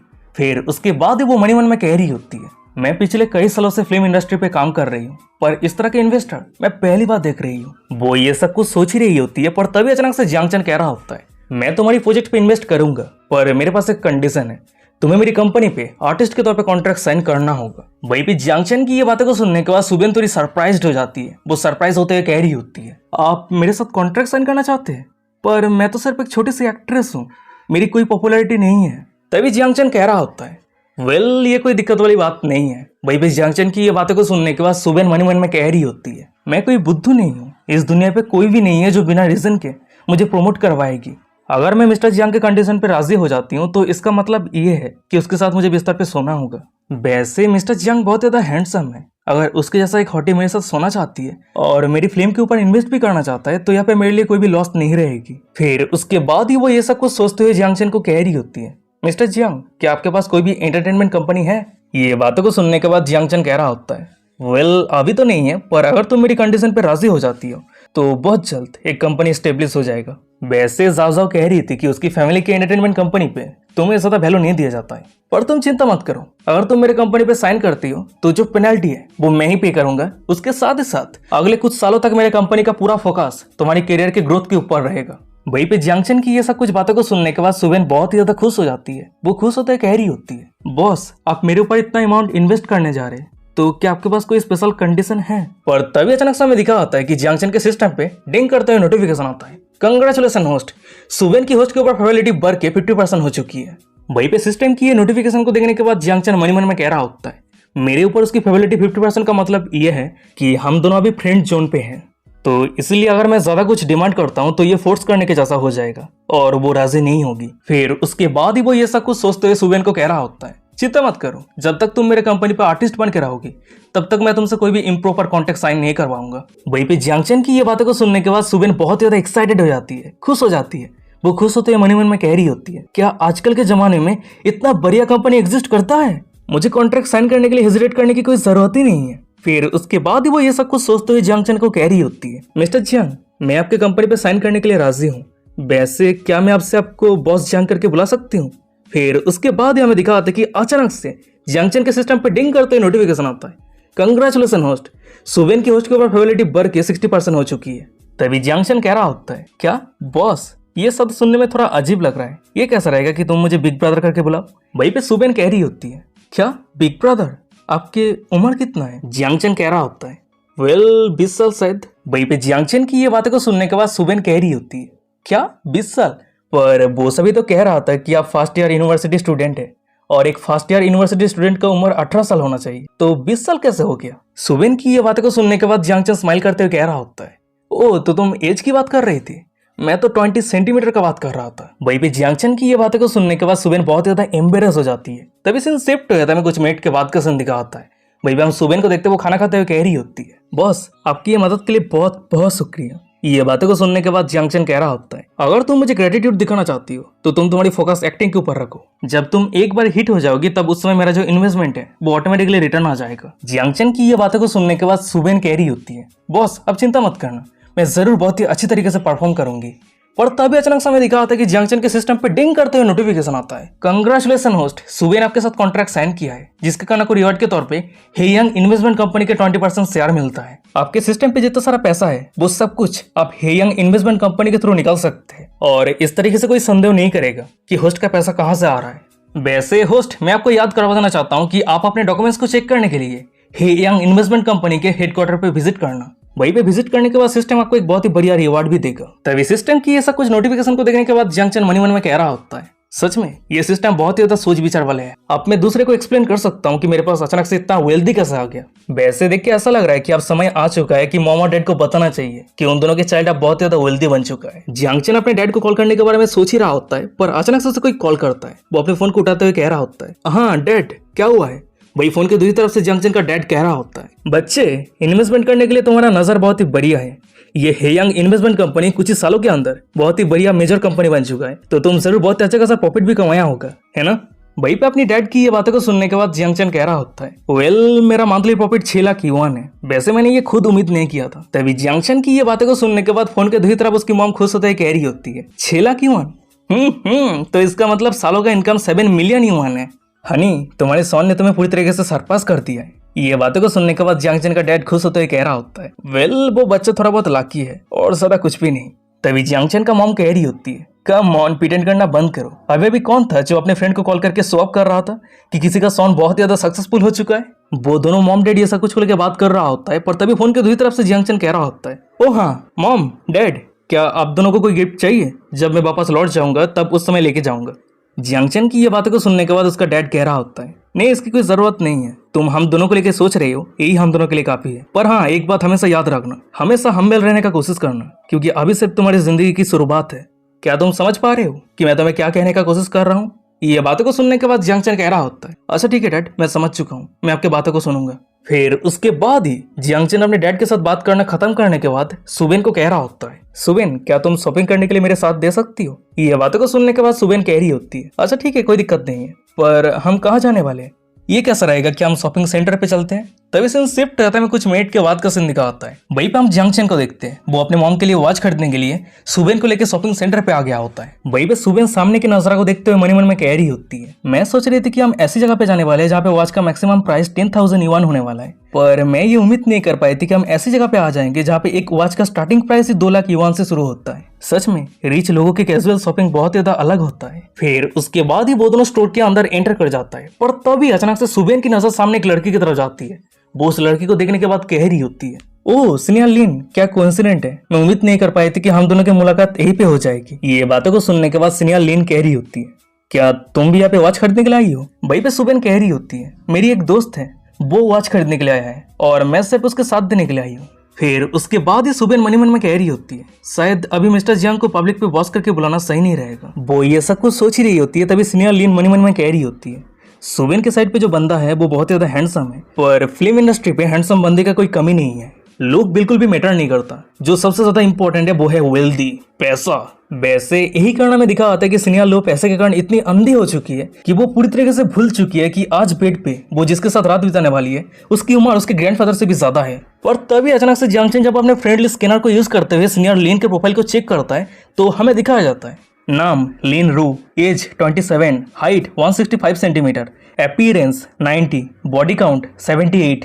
तभी बॉडी काउंट 78 को देखने के बाद जियांगचन तो बहुत ज्यादा शॉक हो जाता है। मन में कह रहा था कि क्या पॉपुलर स्टार लिन रू की बॉडी काउंट 78 है, तो इसका मतलब वो ये सब कुछ करते हुए अपने करियर को ग्रो किया है। हे भगवान, उसके साइड पे जो बुड्ढा है उसको लेके मुझे बहुत ज्यादा दुख हो रहा है, क्या वो अब 79 नंबर होने वाला है? जियांगचन ये सब कुछ सोच ही रहा होता है, पर तभी अचानक से हम सामने रहे वो बुड्ढे को देखते हैं। वो लिन रू को कह रहा होता है, रू तुम्हारी वो जूनियर कौन है? ये बातें को सुनने के बाद लिन रू कह रही होती है, वेल ब्रदर वांग, मैंने जो पिछला ड्रामा किया था उस पर वो मेरी मेड बनी थी और उसके नाम शायद सुवेन या फिर कुछ और है। What the hell? ये लड़की उस बुड्ढे को ब्रदर वांग कह रही है? उस बुड्ढे को तो शायद great great great great great grandfather या फिर ग्रेट ग्रैंड एंसेस्टर कहना चाहिए। फिर उसके बाद ही हम उस बुड्ढे को देखते हैं। वो लिन रू की ये बातें को सुनने के बाद ही हंगरी उल्फ की तरह सुवेन के पास आ जाता है और अपने बिजनेस कार्ड देते हुए कह रहा होता है, हेलो ब्यूटी, मेरा नाम वांग हे है और मैं फिल्म इंडस्ट्री पे इन्वेस्ट करता हूँ, अगर तुम फिर से एक्टिंग करना चाहती हो तो तुम मुझे कांटेक्ट करना। ये रहा बिजनेस कार्ड। वो बुड्ढा सुबेन को अप्रोच कर रहा है, ये देखने के बाद पीछे रहे लिन रू बहुत ज्यादा शॉक हो जाती है, गुस्सा हो जाती है, जेलस फील करते हुए मन में कह रही होती है, सुबेन मेरे लेवल का है ही नहीं, वो मेरी जूते को भी कैरी करने के लिए क्वालिफाइड नहीं है और वो बंदा जरूर सुबेन का बॉस है और उसका बॉस जब एक बार सुबेन को कोई कम प्राइस की चीज खरीद के दे देगा वो इंस्टेंटली सेटिस्फाई होकर अपने बॉस के साथ सोने के लिए चली जाएगी। कम ऑन, कौन सोने की बात कर रही है जो खुद 78 लोगों के साथ सो चुकी है। तभी हम सामने सुबेन को देखते हैं, वो उस बुड्ढे की बिजनेस कार्ड को अपने हाथ पे लेते हुए मन में कह रही होती है, ये फिल्म इंडस्ट्री सच में बहुत ज्यादा वर्चुअल है, अगर तुम फेमस नहीं हो तो तुम्हारे नाम को भी कोई याद नहीं रखेगा, और अगर तुम अचानक से फेमस हो जाते हो तो बहुत सारे अनजान लोग तुम्हारे साथ दोस्ती बनाने के लिए आ जाएगा। पर इस तरह के लोग बहुत ज्यादा डेंजरस, बेशरम, बेरहम होता है, तुम्हें नीचा दिखाने के लिए, तुम्हारे करियर को डिस्ट्रॉय करने के लिए हमेशा तैयार रहेगा। फिर उसके बाद ही वो वहां से जाते हुए कह रही होती है, मुझे ये बिजनेस कार्ड देने के लिए आपका बहुत बहुत शुक्रिया, अच्छा ठीक है, आगे और मैं आप दोनों को डिस्टर्ब नहीं करूंगी।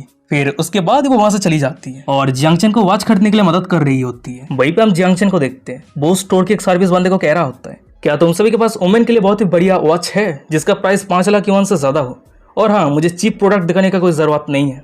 तभी से शिफ्ट होता है, दूसरी तरफ लिन रू को दिखाती है, वो जियांगचन के हर एक बातों को सुन रही होती है, वो बहुत ज्यादा गुस्से में रहती है, जेलस फील कर रही होती है, मन में कह रही होती है, मैं ब्रदर वांग के साथ इतने लंबे समय से मीठी मीठी बातें कर रही हूँ पर वो अभी तक मुझे एक भी वॉच खरीद के नहीं दिया है, पर वो बंदा असल में कह रहा है कि 5 लाख युआन का वॉच बहुत ज्यादा चीप है। ये बंदा असल में कौन है और सुबेन को ये बंदा कहाँ से मिला? और उसी के सामने हमें सुबेन को दिखाती है, वो सभी वॉच की लिस्ट को चेक करने का प्रिटेंड करते हुए लिन रू की एक्सप्रेशन को देख रही होती है, स्माइल करते हुए मन में कह रही होती है। लिन रू हमेशा हाई और माइटी एक्ट करती है, पर आज जियांगचन के कारण वो पूरी तरीके से रोस्ट हो चुकी है, ये बहुत ज्यादा फनी है। पर तभी अचानक से उसके पीछे रहे जियांगचन को दिखा होता है, वो सुबेन को सभी वॉच की लिस्ट को चेक करता हुआ देखने के बाद कह रहा होता है, क्या तुम्हें ये वॉच पसंद है? ये बातें को सुनने के बाद सुबेन कह रही होती है, नहीं, मैं सिर्फ ब्राउज कर रही हूँ, मैं इनमें से एक भी वॉच को एफोर्ड नहीं कर सकती हूँ। पर तभी अचानक से हमें दिखा आता है कि जियांगचन के सिस्टम पे डिंग करते हुए नोटिफिकेशन आता है, कंग्रेचुलेसन होस्ट, आपके लिए एक न्यू टास्क ट्रिगर हुआ है। आप सुबेन को एक वॉच खरीद के दीजिए। जब ये टास्क एक बार कंप्लीट हो जाएगा तब फाइनल रिजल्ट के कैलकुलेशन के हिसाब से आपको रिवार्ड डिस्ट्रीब्यूट कर दिया जाएगा। वहीं पे सिस्टम की ये नोटिफिकेशन को देखने के बाद जंक्शन मनी मन में कह रहा होता है, वेल ये टास्क एकदम परफेक्ट टाइम पे अपेयर हुआ है। वैसे भी मैं सुबेन को गिफ्ट देके हम दोनों के रिलेशनशिप को मैं स्ट्रॉन्ग बनाना चाहता हूँ। फिर उसके बाद ही वो ये सब कुछ सोचते हुए सुबेन को कह रहा होता है, अगर तुम्हें ये वॉच पसंद है तो मैं तुम्हारे लिए बाय कर सकता हूँ। जंक्शन की ये बातें को सुनने के बाद सुबेन कह रही होती है, नहीं बिल्कुल भी नहीं, जब मैं पैसा अर्न करूंगी तब उस समय मैं खुद इस वॉच को खरीद लूंगी। तभी उन दोनों की ये सब कुछ बातों को सुनने के बाद हमें साइड पे लीन रू को दिखाती है। वो मन में कह रही होती है, क्या ये बंदा और सुबेन दोनों एक्ट कर रही है? क्या हम दोनों के सामने स्वैप करने का कोशिश कर रहा है? तभी सीन शिफ्ट रहता है, कुछ मिनट के बाद का सीन दिखाता है। वहीं पे हम उस स्टोर के एक वर्कर को देखते हैं। वो जंक्शन के सामने बहुत सारे वॉच लेके आ गया होता है और एक एक करके सभी वॉच के फीचर्स के बारे में जंक्शन को एक्सप्लेन कर रहा होता है। फिर उसके बाद ही वो एक वॉच को पहनते हुए साइड पर सुबेन को कह रहा होता है, तुम्हें क्या लग रही है, क्या ये दिखने में बढ़िया है? ये बातें को सुनने के बाद सुबेन कह रही होती है, हाँ बहुत बढ़िया लग रही है। वहीं पे जंक्शन कह रहा होता है, पर मुझे फील हो रहा है कि ये थोड़ा बहुत लूज हो चुका है। ये बातें को सुनने के बाद हम सुबेन को देखते हैं। जंक्शन के हाथों पे रहे वॉच को टाइट करते हुए कह रही होती है, रुकिए मैं अभी टाइट कर देती हूँ। तभी जंक्शन कह रहा होता है, 78 लोगों के कारण मुझे लूज चीज बिल्कुल भी पसंद नहीं है, मुझे हमेशा टाइट चीज पसंद है। वहीं पे जंक्शन की ये बातें को सुनने के बाद सुबेन प्यारी समझ जाती है कि जंक्शन क्या कहने का कोशिश कर रहा है।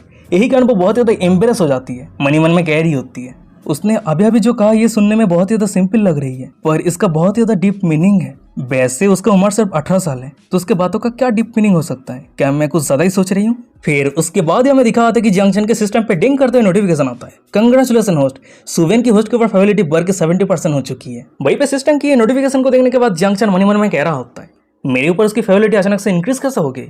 सच में जब लड़कियां ना कहती है तब उस समय उसकी बातों का मतलब होता है हाँ। फिर उसके बाद ही वो ये सब कुछ सोचते हुए उस स्टोर पे काम करने वाले उस बंदे को कह रहा होता है, अच्छा ठीक है ये दोनों वॉच ही मेरे लिए पैक कर दो। वहीं पे जंक्शन की ये बातों को सुनने के बाद उस स्टोर पे काम करने वाले वो बंदा वो बहुत ज्यादा शौक हो जाता है।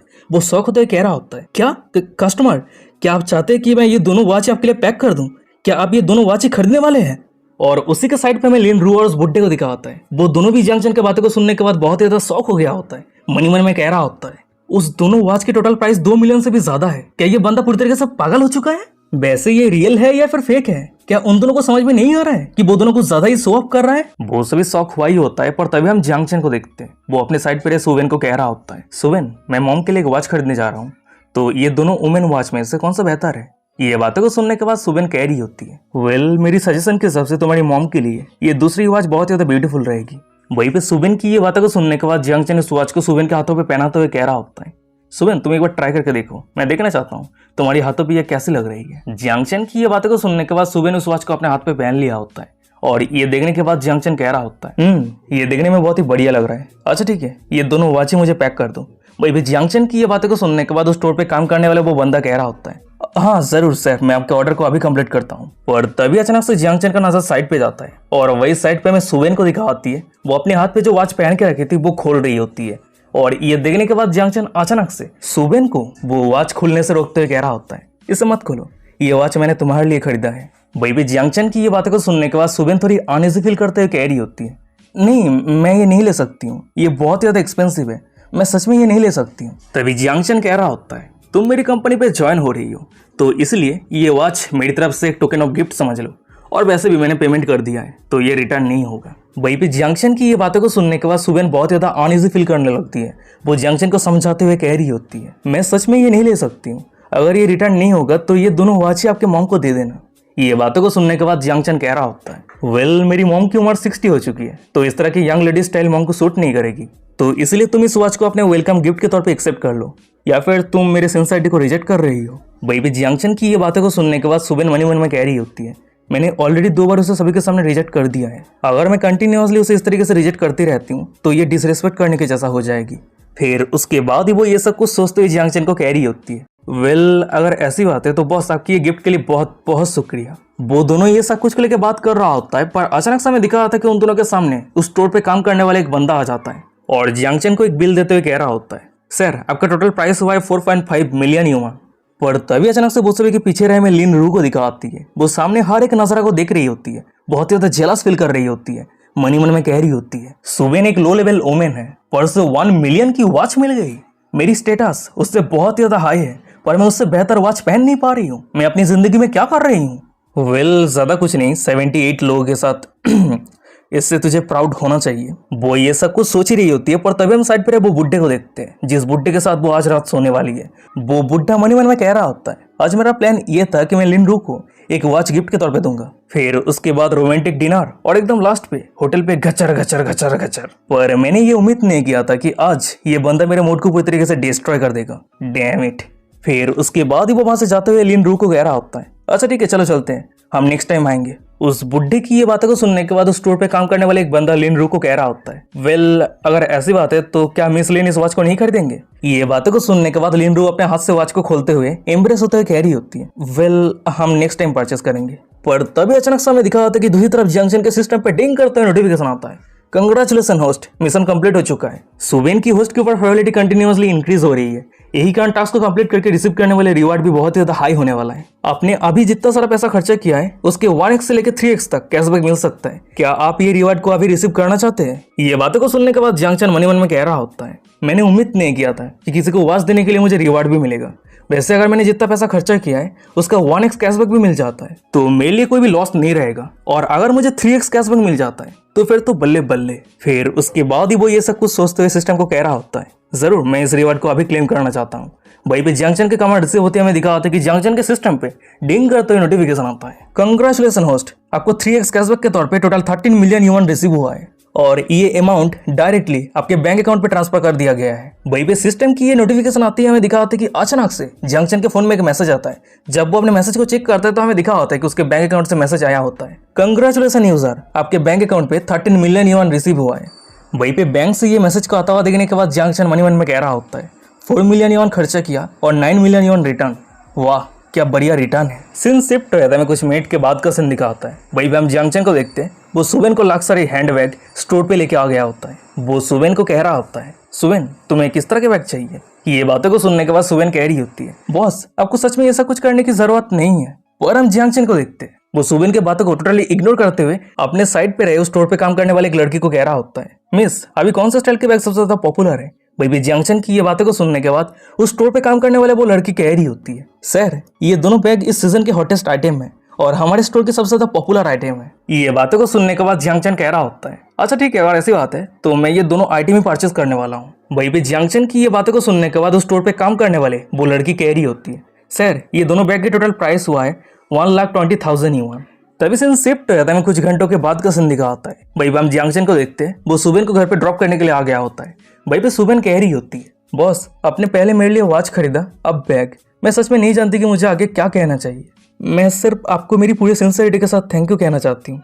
वैसे हम इतने लंबे समय से बाहर घूम रहे हैं, क्या आप पानी पीने के लिए मेरे घर पे आएंगे। ये बातें को सुनने के बाद जंक्शन कह रहा होता है, क्या तुम श्योर हो कि सिर्फ पानी पीने के लिए। सुबेन कह रही होती है, अगर आपको वाइन पसंद है तो वाइन भी सही है। ये बातें को सुनने के बाद जंक्शन सुबेन को टीज करते हुए कह रहा होता है, नहीं नहीं नहीं नहीं ये सही नहीं रहेगा, मुझे सावधान रहने की जरूरत है। अगर मैं गलती से ज्यादा ड्रिंक करके ड्रंक हो जाता हूँ तो शायद हो सकता है कि तुम मेरी सिचुएशन का फायदा उठा लो। वहीं पे जंक्शन की ये बातों को सुनने के बाद सुबेन मुंह फुलाते हुए कह रही होती है, बॉस आप खुद के ऊपर कुछ ज्यादा ही प्राउड फील कर रहे हैं। फिर उसके बाद ही वो जंक्शन के कार से उतर जाती है और वहीं पे हमें जंक्शन को दिखा होता है, वो वहां से जाते हुए कह रहा होता है, अरे नहीं मैं सीरियस हूँ, वैसे तुम जाके रेस्ट करो और हाँ मेरे साथ आज शॉपिंग पे आने के लिए तुम्हारी बहुत बहुत शुक्रिया। उसके बाद ही जंक्शन वहां से चला जाता है और वही पीछे में सुबेन को दिखा आती है, वो जंक्शन को जाते हुए देख रही होती है, मनी मन में कह रही होती है, वो सच में मेरे घर पे आने का प्लान नहीं किया था, उसके पास उस तरह के इंटेंशन नहीं है, बॉस सच में बहुत ही अच्छे इंसान है। फिर उसके बाद हमें दिखाते कि अचानक से जंक्शन के सिस्टम पे डिंग करते नोटिफिकेशन आता है, कंग्रेचुलेसन होस्ट, सुबेन की होस्ट के ऊपर फेवरेटिव बढ़ के 80% हो चुकी है। वही पे सीन शिफ्ट हो जाता है, जंक्शन को दिखा होता है, वो सिस्टम की नोटिफिकेशन को देखने के बाद बहुत ज्यादा खुश हो जाता है, मनी मन में कह रहा होता है, मेरे ऊपर सुबेन की फेवरेटिव बहुत जल्दी से इंक्रीज हो रही है। 80% फेवरेटिव का मतलब ये है कि वो मुझे प्यार करने लगी है। अगर मैं थोड़ा सा और मेहनत करता हूँ तो हम दोनों को बेड पे जाने के लिए ज्यादा दिन तक इंतजार नहीं करना पड़ेगा। सुबेन, ओह सुबेन, आज नहीं तो कल कंप्लीट तरीके से तुम मेरी हो जाओगी। तभी सीन शिफ्ट होता है, कुछ घंटों के बाद का सीन दिखा आता है। वही हम जंक्शन को देखते हैं, वो अपने कंट्री वर्ड भिला पे आ गया होता है। उसके प्राइवेट बाटलर यूई जंक्शन को वेलकम करते हुए कह रही होती है, मिस्टर चियांग वेलकम होम, मैंने आपके लिए ऑलरेडी बाथ वाटर को रेडी कर दिया है, क्या अब आप नहाने जा रहे हैं। ये बातें को सुनने के बाद जंक्शन कह रहा होता है, नहीं अभी नहीं, मैं अभी थोड़ा स्विमिंग करने के लिए जा रहा हूँ। फिर उसके बाद ही जंक्शन स्विमिंग करने लगता है। तभी सीन शिफ्ट हो जाता है, कुछ मिनट के बाद का सीन दिखा आता है। वहीं पे हम जंक्शन को देखते हैं, वो रेस्ट करते हुए यूई को कह रहा होता है, मैनेजर यूई क्या यहाँ पे कोई यूनिक डिश सर्व किया जाता है और वो डिश कितना एक्सपेंसिव है। वही पे जियांगचन की ये बातों को सुनने के बाद यूई यहाँ के डिशेस के बारे में डिटेल्स में एक्सप्लेन करने लगती है। और यूई की सभी एक्सप्लेनेशन को सुनने के बाद जियांगचन मन ही मन में कह रहा होता है, देख के ऐसा लग रहा है कि ये सभी स्पेशल डिशेस को मुझे ट्राई करना चाहिए। फिर उसके बाद ही वो पुल से बाहर आते हुए कह रहा होता है, वैसे मैनेजर यूई, क्या तुम मुझे थोड़ा बहुत मसाज दे सकती हो।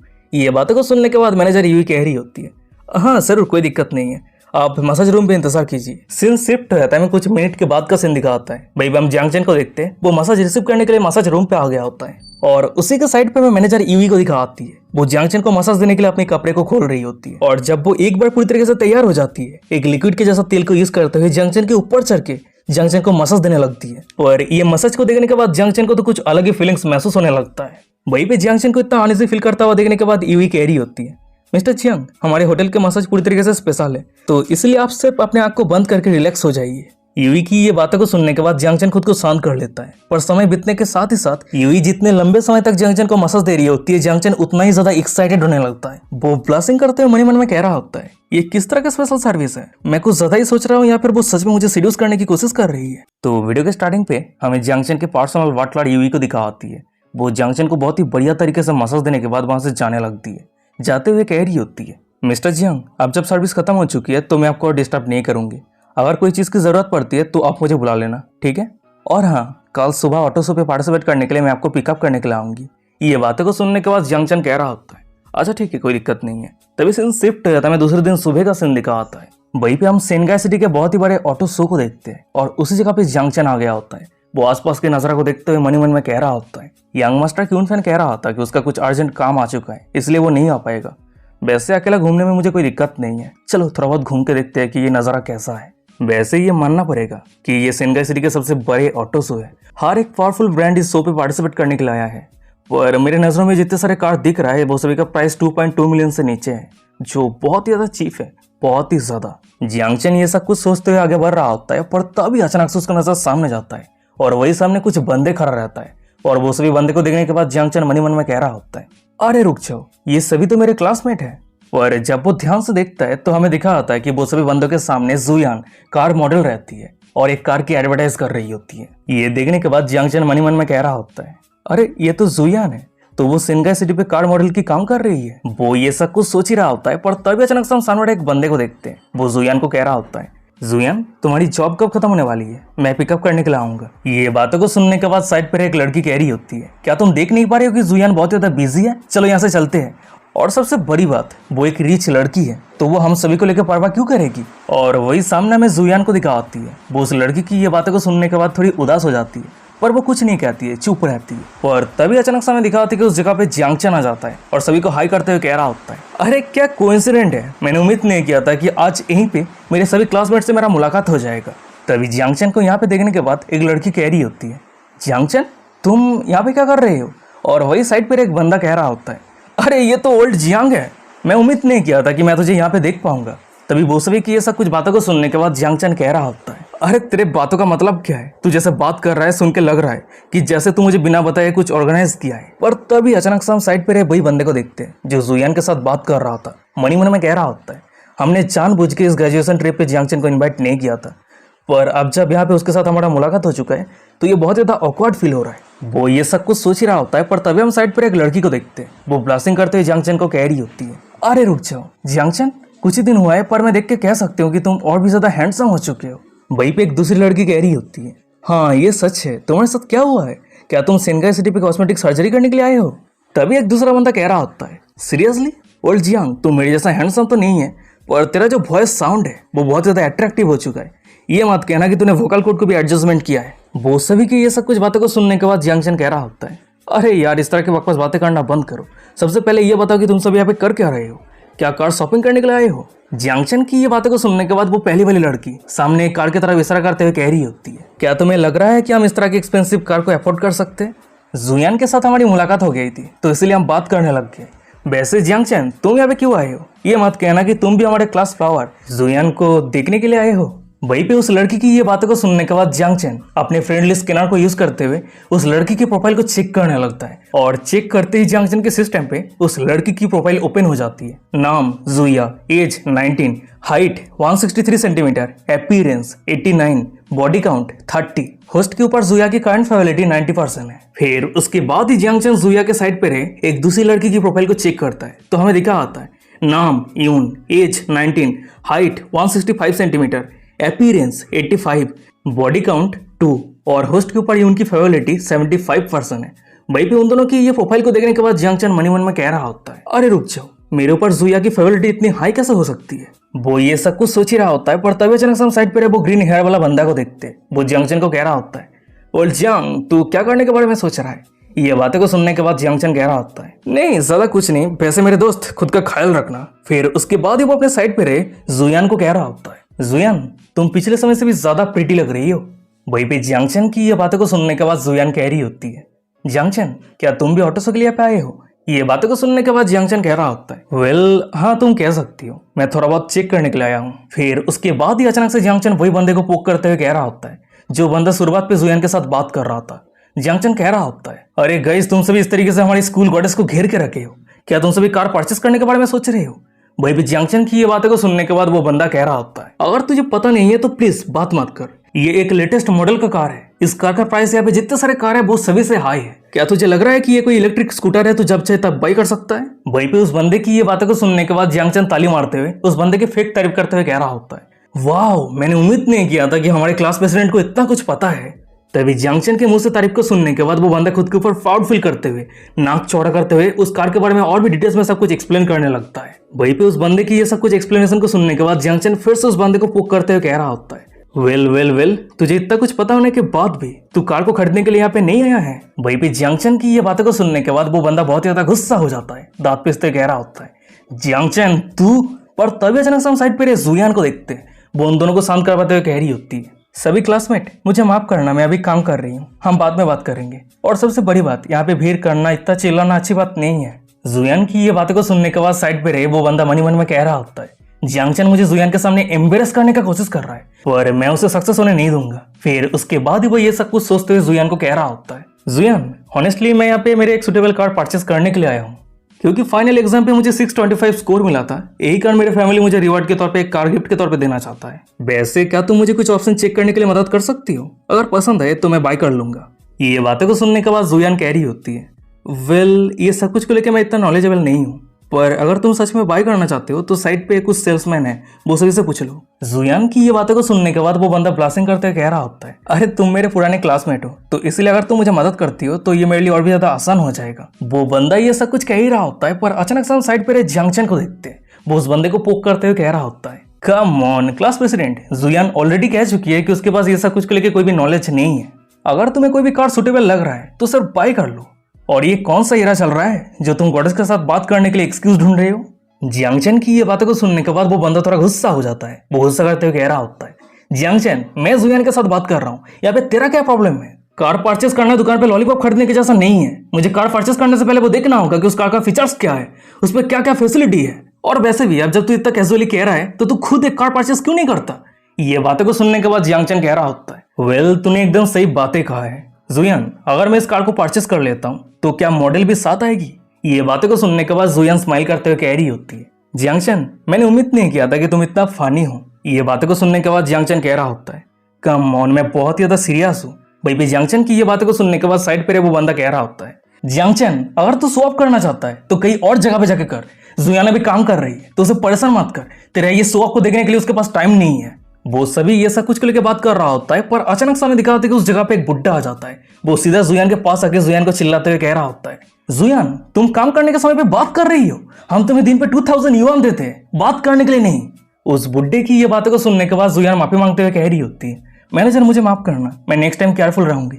तभी सामने की ये नजारा को देखने के बाद जियांग चैन अपने पीछे रहे क्लास प्रेसिडेंट को कह रहा होता है लिनदांग अगर तुझे इन्फॉर्मेशन चाहिए तो कहीं और जगह पे जा, देख तूने क्या किया, तेरे कारण जुयान को डांट पड़ी है। वहीं पे जियांग चैन की ये बातें को सुनने के बाद लिनदांग गुस्सा करते हुए कह रहा होता है जियांग चैन क्या तू मुझे जानबूझ के टारगेट कर रहा है, वैसे तू भी तो कार देख रहा था, अब तू कौन सा कार को परचेस करना चाहता है।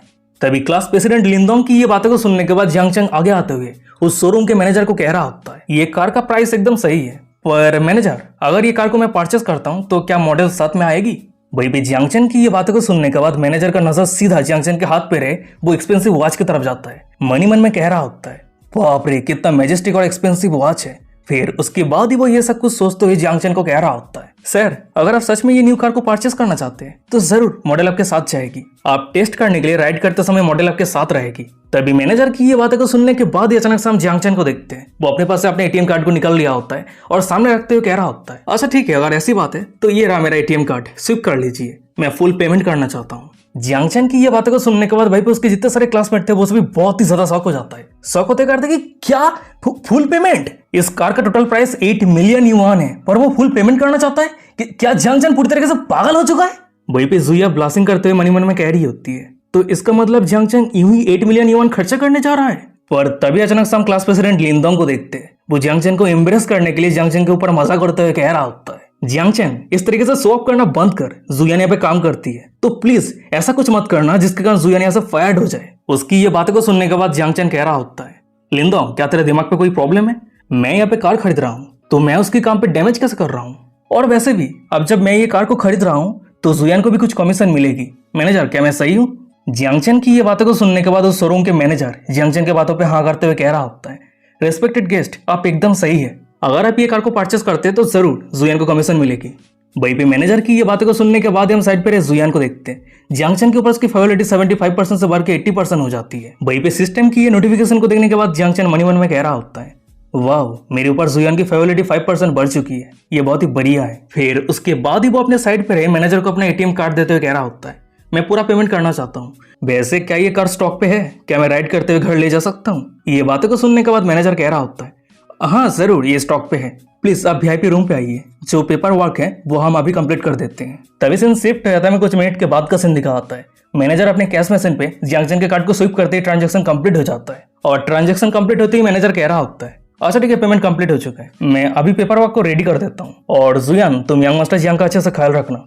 पर तभी अचानक से मैं वो सभी के पीछे रहे लिंदोंग को दिखा आता है। वो सामने की नजारा को देखने के बाद जियांगचन ने कार को परचेस करने के लिए फुल पेमेंट कर दिया है, ये देखने के बाद वो बहुत ज्यादा शॉक हो जाता है, पूरे शरीर पे पसीना आ रहा होता है। मनी मन में कह रहा था कि होली काउ, ये कैसे पॉसिबल हो सकता है? वो कैजुअली 8 मिलियन युआन खर्चे करके एक कार खरीद लिया। मैं कुछ समय पहले उसे ह्यूमिलेट करने का कोशिश कर रहा था पर देख के ऐसा लग रहा है कि आप असली ह्यूमिलेशन मैं फेस करने वाला हूँ। पर तभी हम साइड पे रहे वो ग्रीन हेयर वाले बंदे को देखते हैं। वो जियांगचन को कह रहा होता है, जियांगचन मैंने उम्मीद नहीं किया था कि तू rich second generation young master है, तू स्कूल पे इतना लो की क्यों रहता था? पर तभी हमें उसके सामने रहे जुया को दिखाती है। वो जियांगचन को कह रही होती है, जियांगचन मैंने पहले कभी भी इस तरह के कार को राइड नहीं किया है तो इसलिए तुम्हें मुझे एक राइड देना होगा। फिर उसके बाद ही हमें दिखा होता है कि अचानक से जियांगचन के सिस्टम पे डिंग करते हुए नोटिफिकेशन आता है, कंग्रेचुलेसन होस्ट, आपके ऊपर जुया की फेवरिटी 5% बढ़ के 95% हो चुकी है। और तभी अचानक से जुया की ये बातों को सुनने के बाद साइड पर यून कैरी होती है, जुया जियांगचन जुयान को राइड देना चाहता है और वैसे भी सुपर कार पे 2 सीट होता है, तुम्हें बैठने के लिए कोई जगह नहीं है। ये बातों को सुनने के बाद जुया कह रही होती है, मुझे बैठने के लिए कोई जगह कैसे नहीं हो सकती है, मैं पैसेंजर सीट पे बैठूंगी। और बात रही जुयान की तो वह भी काम कर रही है और वैसे भी वो एक कार मॉडल है तो हर दिन कोई ना कोई बंदा उसे राइड तो देता ही है।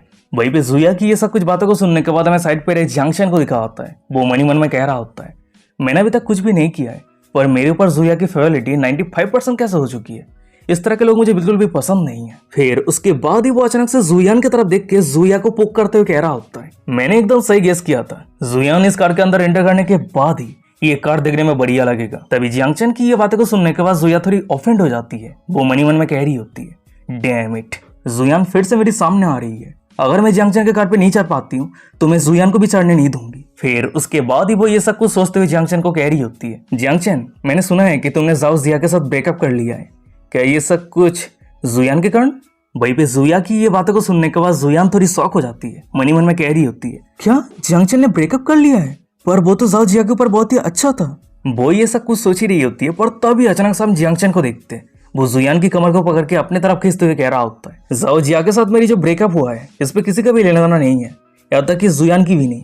पर जुयान बहुत ज्यादा प्रीटी है, अगर कोई उसे पसंद करने लगे तो ये नॉर्मल सी बात है।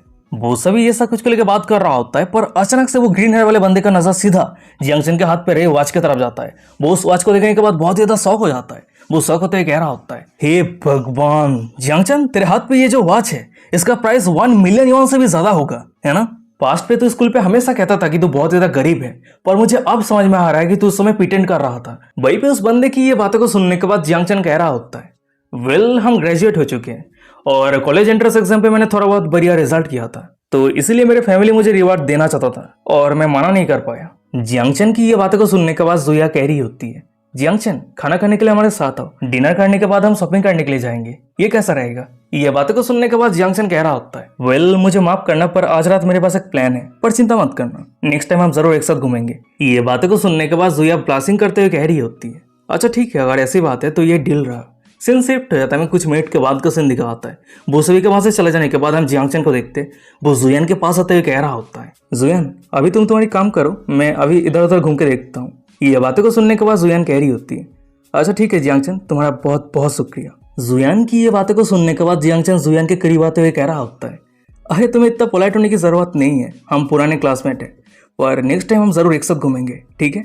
फिर उसके बाद ही जियांग चन ये कहने के बाद वहां से चला जाता है। पर तभी अचानक से हम एक लड़की को देखते हैं, वो जियांग चन के सामने आते हुए कह रही होती है, सर क्या आप दूसरे मॉडल की कार को परचेस करने के लिए इंटरेस्टेड है? फिर उसके बाद ही वो लड़की अपने साइड पे रहे एक रेड कार के बारे में डिटेल्स में एक्सप्लेन करने लगती है। उस लड़की की ये सब कुछ बातों को सुनने के बाद जियांग चन मनी मन में कह रहा होता है, ये कार ज़ाओ को बहुत ही बढ़िया तरीके से सूट करेगी। फिर उसके बाद ही वो ये सब कुछ सोचते हुए अपने सामने रहे वो लड़की को कह रहा होता है, अच्छा ठीक है, इस कार का प्राइस कितना है?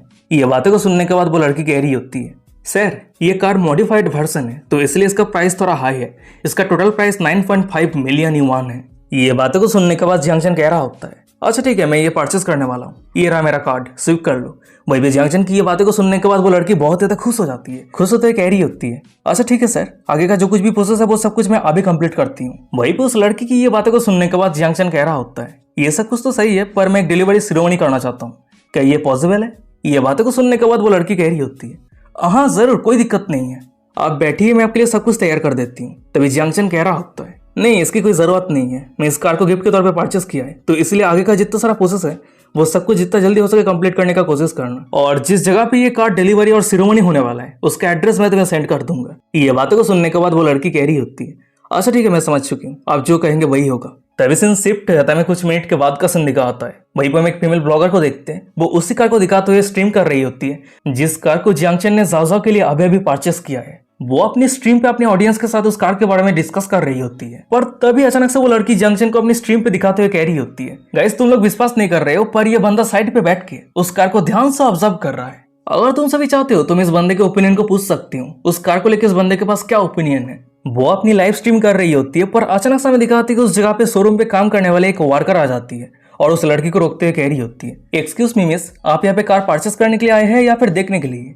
ये बातों को सुनने के बाद वो लड़की थोड़ी एम्बेरेस हो जाती है, वो एम्बेरेस होते हुए कह रही होती है, वेल मुझे माफ कर देना अगर मैं परेशान किया है तो, पर मैं सिर्फ कार को देख रही हूँ, अभी तक टच भी नहीं किया है। उस लड़की की ये बातों को सुनने के बाद वो वर्कर कह रही होती है, अच्छा ठीक है, अगर ऐसी बात है तो क्या आप प्रूफ के तौर पे आपके फंड वेरिफिकेशन को दिखा सकती है? वहीं पे उस वर्कर की ये बातों को सुनने के बाद उस लड़की की लाइव स्ट्रीम पे जितने सारे लोग ये लाइव स्ट्रीम को देख रहा था वो सभी कमेंट करते हुए कह रहा होता है, क्या आसपास के नजारा को देख भी नहीं सकता है, ये किस तरह का एटीट्यूड है? पर तभी अचानक से हम लाइव स्ट्रीम करने वाली उस लड़की को देखते हैं, वो अपने साइड पे जियांग चन की तरफ इशारा करते हुए उस वर्कर को कह रही होती है, आप ये क्या कह रही है, सिर्फ देखने के लिए प्रूफ के तौर पे फंड वेरिफिकेशन चाहिए?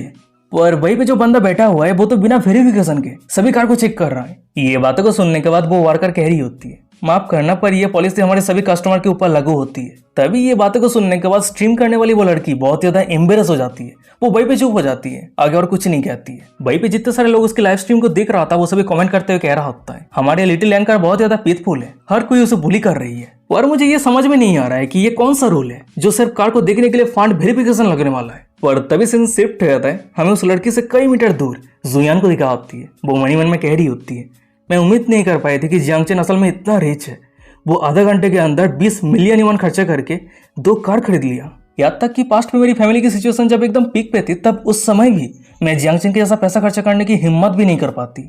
वहीं पे सीन शिफ्ट हो जाता है, 2 घंटे के बाद का सीन दिखाता है। वहीं पे हम जियांग चन को देखते हैं, वो एक लंबा सांस छोड़ते हुए मन में कह रहा होता है, उफ फाइनली तो ये सब कुछ पेपर वर्क खत्म हुआ और वो रेड कार को ज़ाओ के एड्रेस पे डिलीवरी करने के लिए ऑलरेडी निकल चुका है। तो चलो अब समय आ चुका है मेरे कार को पिकअप करने का। वो ये सब कुछ सोच ही रहा होता है, पर अचानक समय दिखा होता है कि उस जगह पे उस शोरूम के मैनेजर आ जाता है और जियांग चन को कार का की और पेपर देते हुए कह रहा होता है, मिस्टर जियांग ये रहा आपका कार का की और सभी डॉक्यूमेंट्स। वैसे आप लाइसेंस प्लेट कैसे अप्लाई करने वाले हैं? ये बातों को सुनने के बाद जियांगचन मनी मन में कह रहा होता है, वैसे ये शोरूम मुझे लाइसेंस प्लेट प्रोवाइड कर सकता है, पर मैं असल में ये सेनगाई सिटी से बिलोंग नहीं करता हूँ, तो इसलिए मैं सेनगाई सिटी के लाइसेंस प्लेट को यूज नहीं कर सकता हूँ। वो ये सब कुछ सोच ही रहा होता है, पर अचानक समय दिखा होता है कि जियांगचन के सिस्टम पर डिंग करते नोटिफिकेशन आता है, congratulation host, vehicle management office से एक रैंडम लाइसेंस प्लेट को मॉडिफाई करके आपको रिवॉर्ड के तौर पर दिया जा रहा है और आपके लाइसेंस प्लेट का नंबर है A.JC111। वहीं पे सिस्टम की ये नोटिफिकेशन को देखने के बाद जियांगचन मनी मन में कह रहा होता है, सच में ये सिस्टम बहुत ही ज्यादा सोच विचार वाले हैं। वो ये सब कुछ सोच ही रहा होता है, पर अचानक समय दिखा होता है कि उस जगह पे एक बंदा आ जाता है। वो जियांगचन के सामने झुकते हुए कह रहा होता है, हेलो मिस्टर जियांग, ये रहा आपका लाइसेंस प्लेट कंप्लीट हो चुका है, अब जब चाहिए अपने कार पे सेटअप कर सकते हैं। ये बातें को सुनने के बाद जियांगचन कह रहा होता है, अच्छा ठीक है, अगर ऐसी बात है तो ये लाइसेंस प्लेट मेरे कार पे सेटअप कर दो। वहीं पे जियांगचन की ये बातें को सुनने के बाद वो बंदा उस लाइसेंस प्लेट को जियांगचन के कार पे सेटअप कर रहा होता है और वही सामने की ये नजारा को देखने के बाद हमें साइड पे रहे उस शोरूम के मैनेजर को दिखा होता है। वो मनी मन में कह रहा होता है, क्या लाइसेंस प्लेट नंबर A.JC111? ये बहुत ज्यादा टेरिफाइंग है। ये जो लेटर JC है ये क्लाइंट के नाम को रिप्रेजेंट कर रहा है। जियांगचन, मेरे जिंदगी के ये लंबे सालों में मैं पहली बार इतने पावरफुल पर्सन को देख रहा हूँ जो नंबर प्लेट पे अपना खुद का नाम रिप्रेजेंट कर रहा है। वो ये सब कुछ सोच ही रहा होता है, पर तभी अचानक से हम पीछे रहे जियांगचन को देखते हैं। वो मैनेजर के कंधे पे हाथ रखते हुए कह रहा होता है, अरे ज्यादा मत सोचिए, मैं ये नंबर प्लेट को एडवांस पे रिजर्व करके रखा था। जियांगचन की ये बातें को सुनने के बाद वो मैनेजर मनी मन में कह रहा होता है, मैं जानता हूं कि तुम सच को रिवील नहीं करना चाहते हो, पर दूसरे को इडियट की तरह ट्रीट करना ये अच्छी बात नहीं है। फिर उसके बाद ही वो अपने इमोशन को कंट्रोल करते हुए जियांगचन को कह रहा होता है, सच में मिस्टर जियांग बहुत ज्यादा लाकी है, यहाँ तक कि आपने जो लाइसेंस प्लेट को चूज किया है उस पर भी बहुत ज्यादा डीप मीनिंग है, मैं आपको बहुत ज्यादा एडमायर करने लगा हूँ। फिर उसके बाद ही वो अचानक से जियांगचन की तरफ देखते हुए मनी मन में कह रहा होता है, मिस्टर जियांग की एटीट्यूड बहुत ज्यादा रिस्पेक्टफुल है, मुझे हमेशा फील हो रहा है कि मिस्टर जियांग कोई रिचेस्ट पर्सन का बिलॉव ग्रैंडसन है या फिर कोई हाई रैंकिंग ऑफिशियल का रिलेटिव है, क्योंकि ऑर्डिनरी पर्सन के लिए इतना पावरफुल कनेक्शन होना पूरी तरीके से इम्पॉसिबल है। तभी सीन शिफ्ट रहता है, कुछ मिनट के बाद का सीन दिखाता है। वहीं पे हम जुयान को देखते हैं, वो अपनी काम खत्म करने के बाद जियांगचन के पास आते हुए कह रही होती है, जियांगचन आज के लिए बहुत बहुत शुक्रिया, वैसे अब जब मेरी काम खत्म हो चुकी है तो मैं तुम्हें प्रेजेंट के तौर पे डिनर ट्रीट करना चाहती हूँ, क्या तुम राजी हो? ये बातें को सुनने के बाद जियांगचन कह रहा होता है, अच्छा ठीक है, कोई दिक्कत नहीं है, चलो चलते हैं। वो अपनी बातें को खत्म किया ही होता है, पर अचानक से उसका फोन रिंग होने लगता है। वो अपने कॉल को उठाता है तो फोन के दूसरी तरफ से उसका दोस्त, वो ग्रीन हेयर वाला बंदा कह रहा होता है, मेरे दोस्त जियांगचन, ओ जियांगचन, मेरा दिल टूट के बिखर चुका है। अगर तू आके मुझे कंफर्ट नहीं करता है, मेरे साथ दारू नहीं पीता है, तो मेरे साइड पे रहे समंदर पे छलांग लगा के मैं आत्महत्या कर लूंगा। उस बंदे की ये सब कुछ बातों को सुनने के बाद फोन के दूसरी तरफ जियांगचन शॉक होते हुए कह रहा होता है, हे ब्रो, क्या हुआ है, तू इस तरह की बातें क्यों कर रहा है? और गाइस यहीं पे आज का एपिसोड खत्म हो जाता है। वीडियो कैसा लगा मुझे कमेंट करके जरूर बताना। अगर ये सीरीज अच्छा लग रहा है तो क्या कर रहे हो, चैनल को सब्सक्राइब कर दो आगे एपिसोड पाने के लिए, और अभी तक हमारे इंस्टाग्राम पे फॉलो नहीं किया तो वीडियो के डिस्क्रिप्शन में लिंक मिल जाएगा, जाकर फॉलो कर लेना। वैसे ये जुया लिन रू से कम नहीं है, लिन रू की बॉडी काउंट 78 थी और इसकी 30 है, मतलब ये दोनों टीचर और स्टूडेंट रिलेशनशिप है। और एक ऐसा भी दिन आएगा जिस दिन जुया लिन रू को पूरी तरीके से क्रॉस करके चली जाएगी और एकदम सीधा सेंचुरी हिट कर देगी, जो एक हिस्ट्रिकल मोमेंट बन जाएगा। तो गाइस चलो, तुम सभी के ये फेवरेट कैरेक्टर के बारे में बहुत सारी बातें कर लिया है, अब बात नहीं करना चाहता। तुम सभी अपना कमेंट करके बताओ कि क्या ओपिनियन देना चाहते हो। तुम सभी के इतना पसंदीदा कैरेक्टर है तो कमेंट करके बताओ कि कैसा लग रही है ये सब कुछ। और आज का एपिसोड ये भी खत्म करते हैं, और तो चलो मिलते हैं कोई और एक इंटरेस्टिंग एपिसोड के साथ। तब तक के लिए साइनोरा, बाय बाय, टाटा।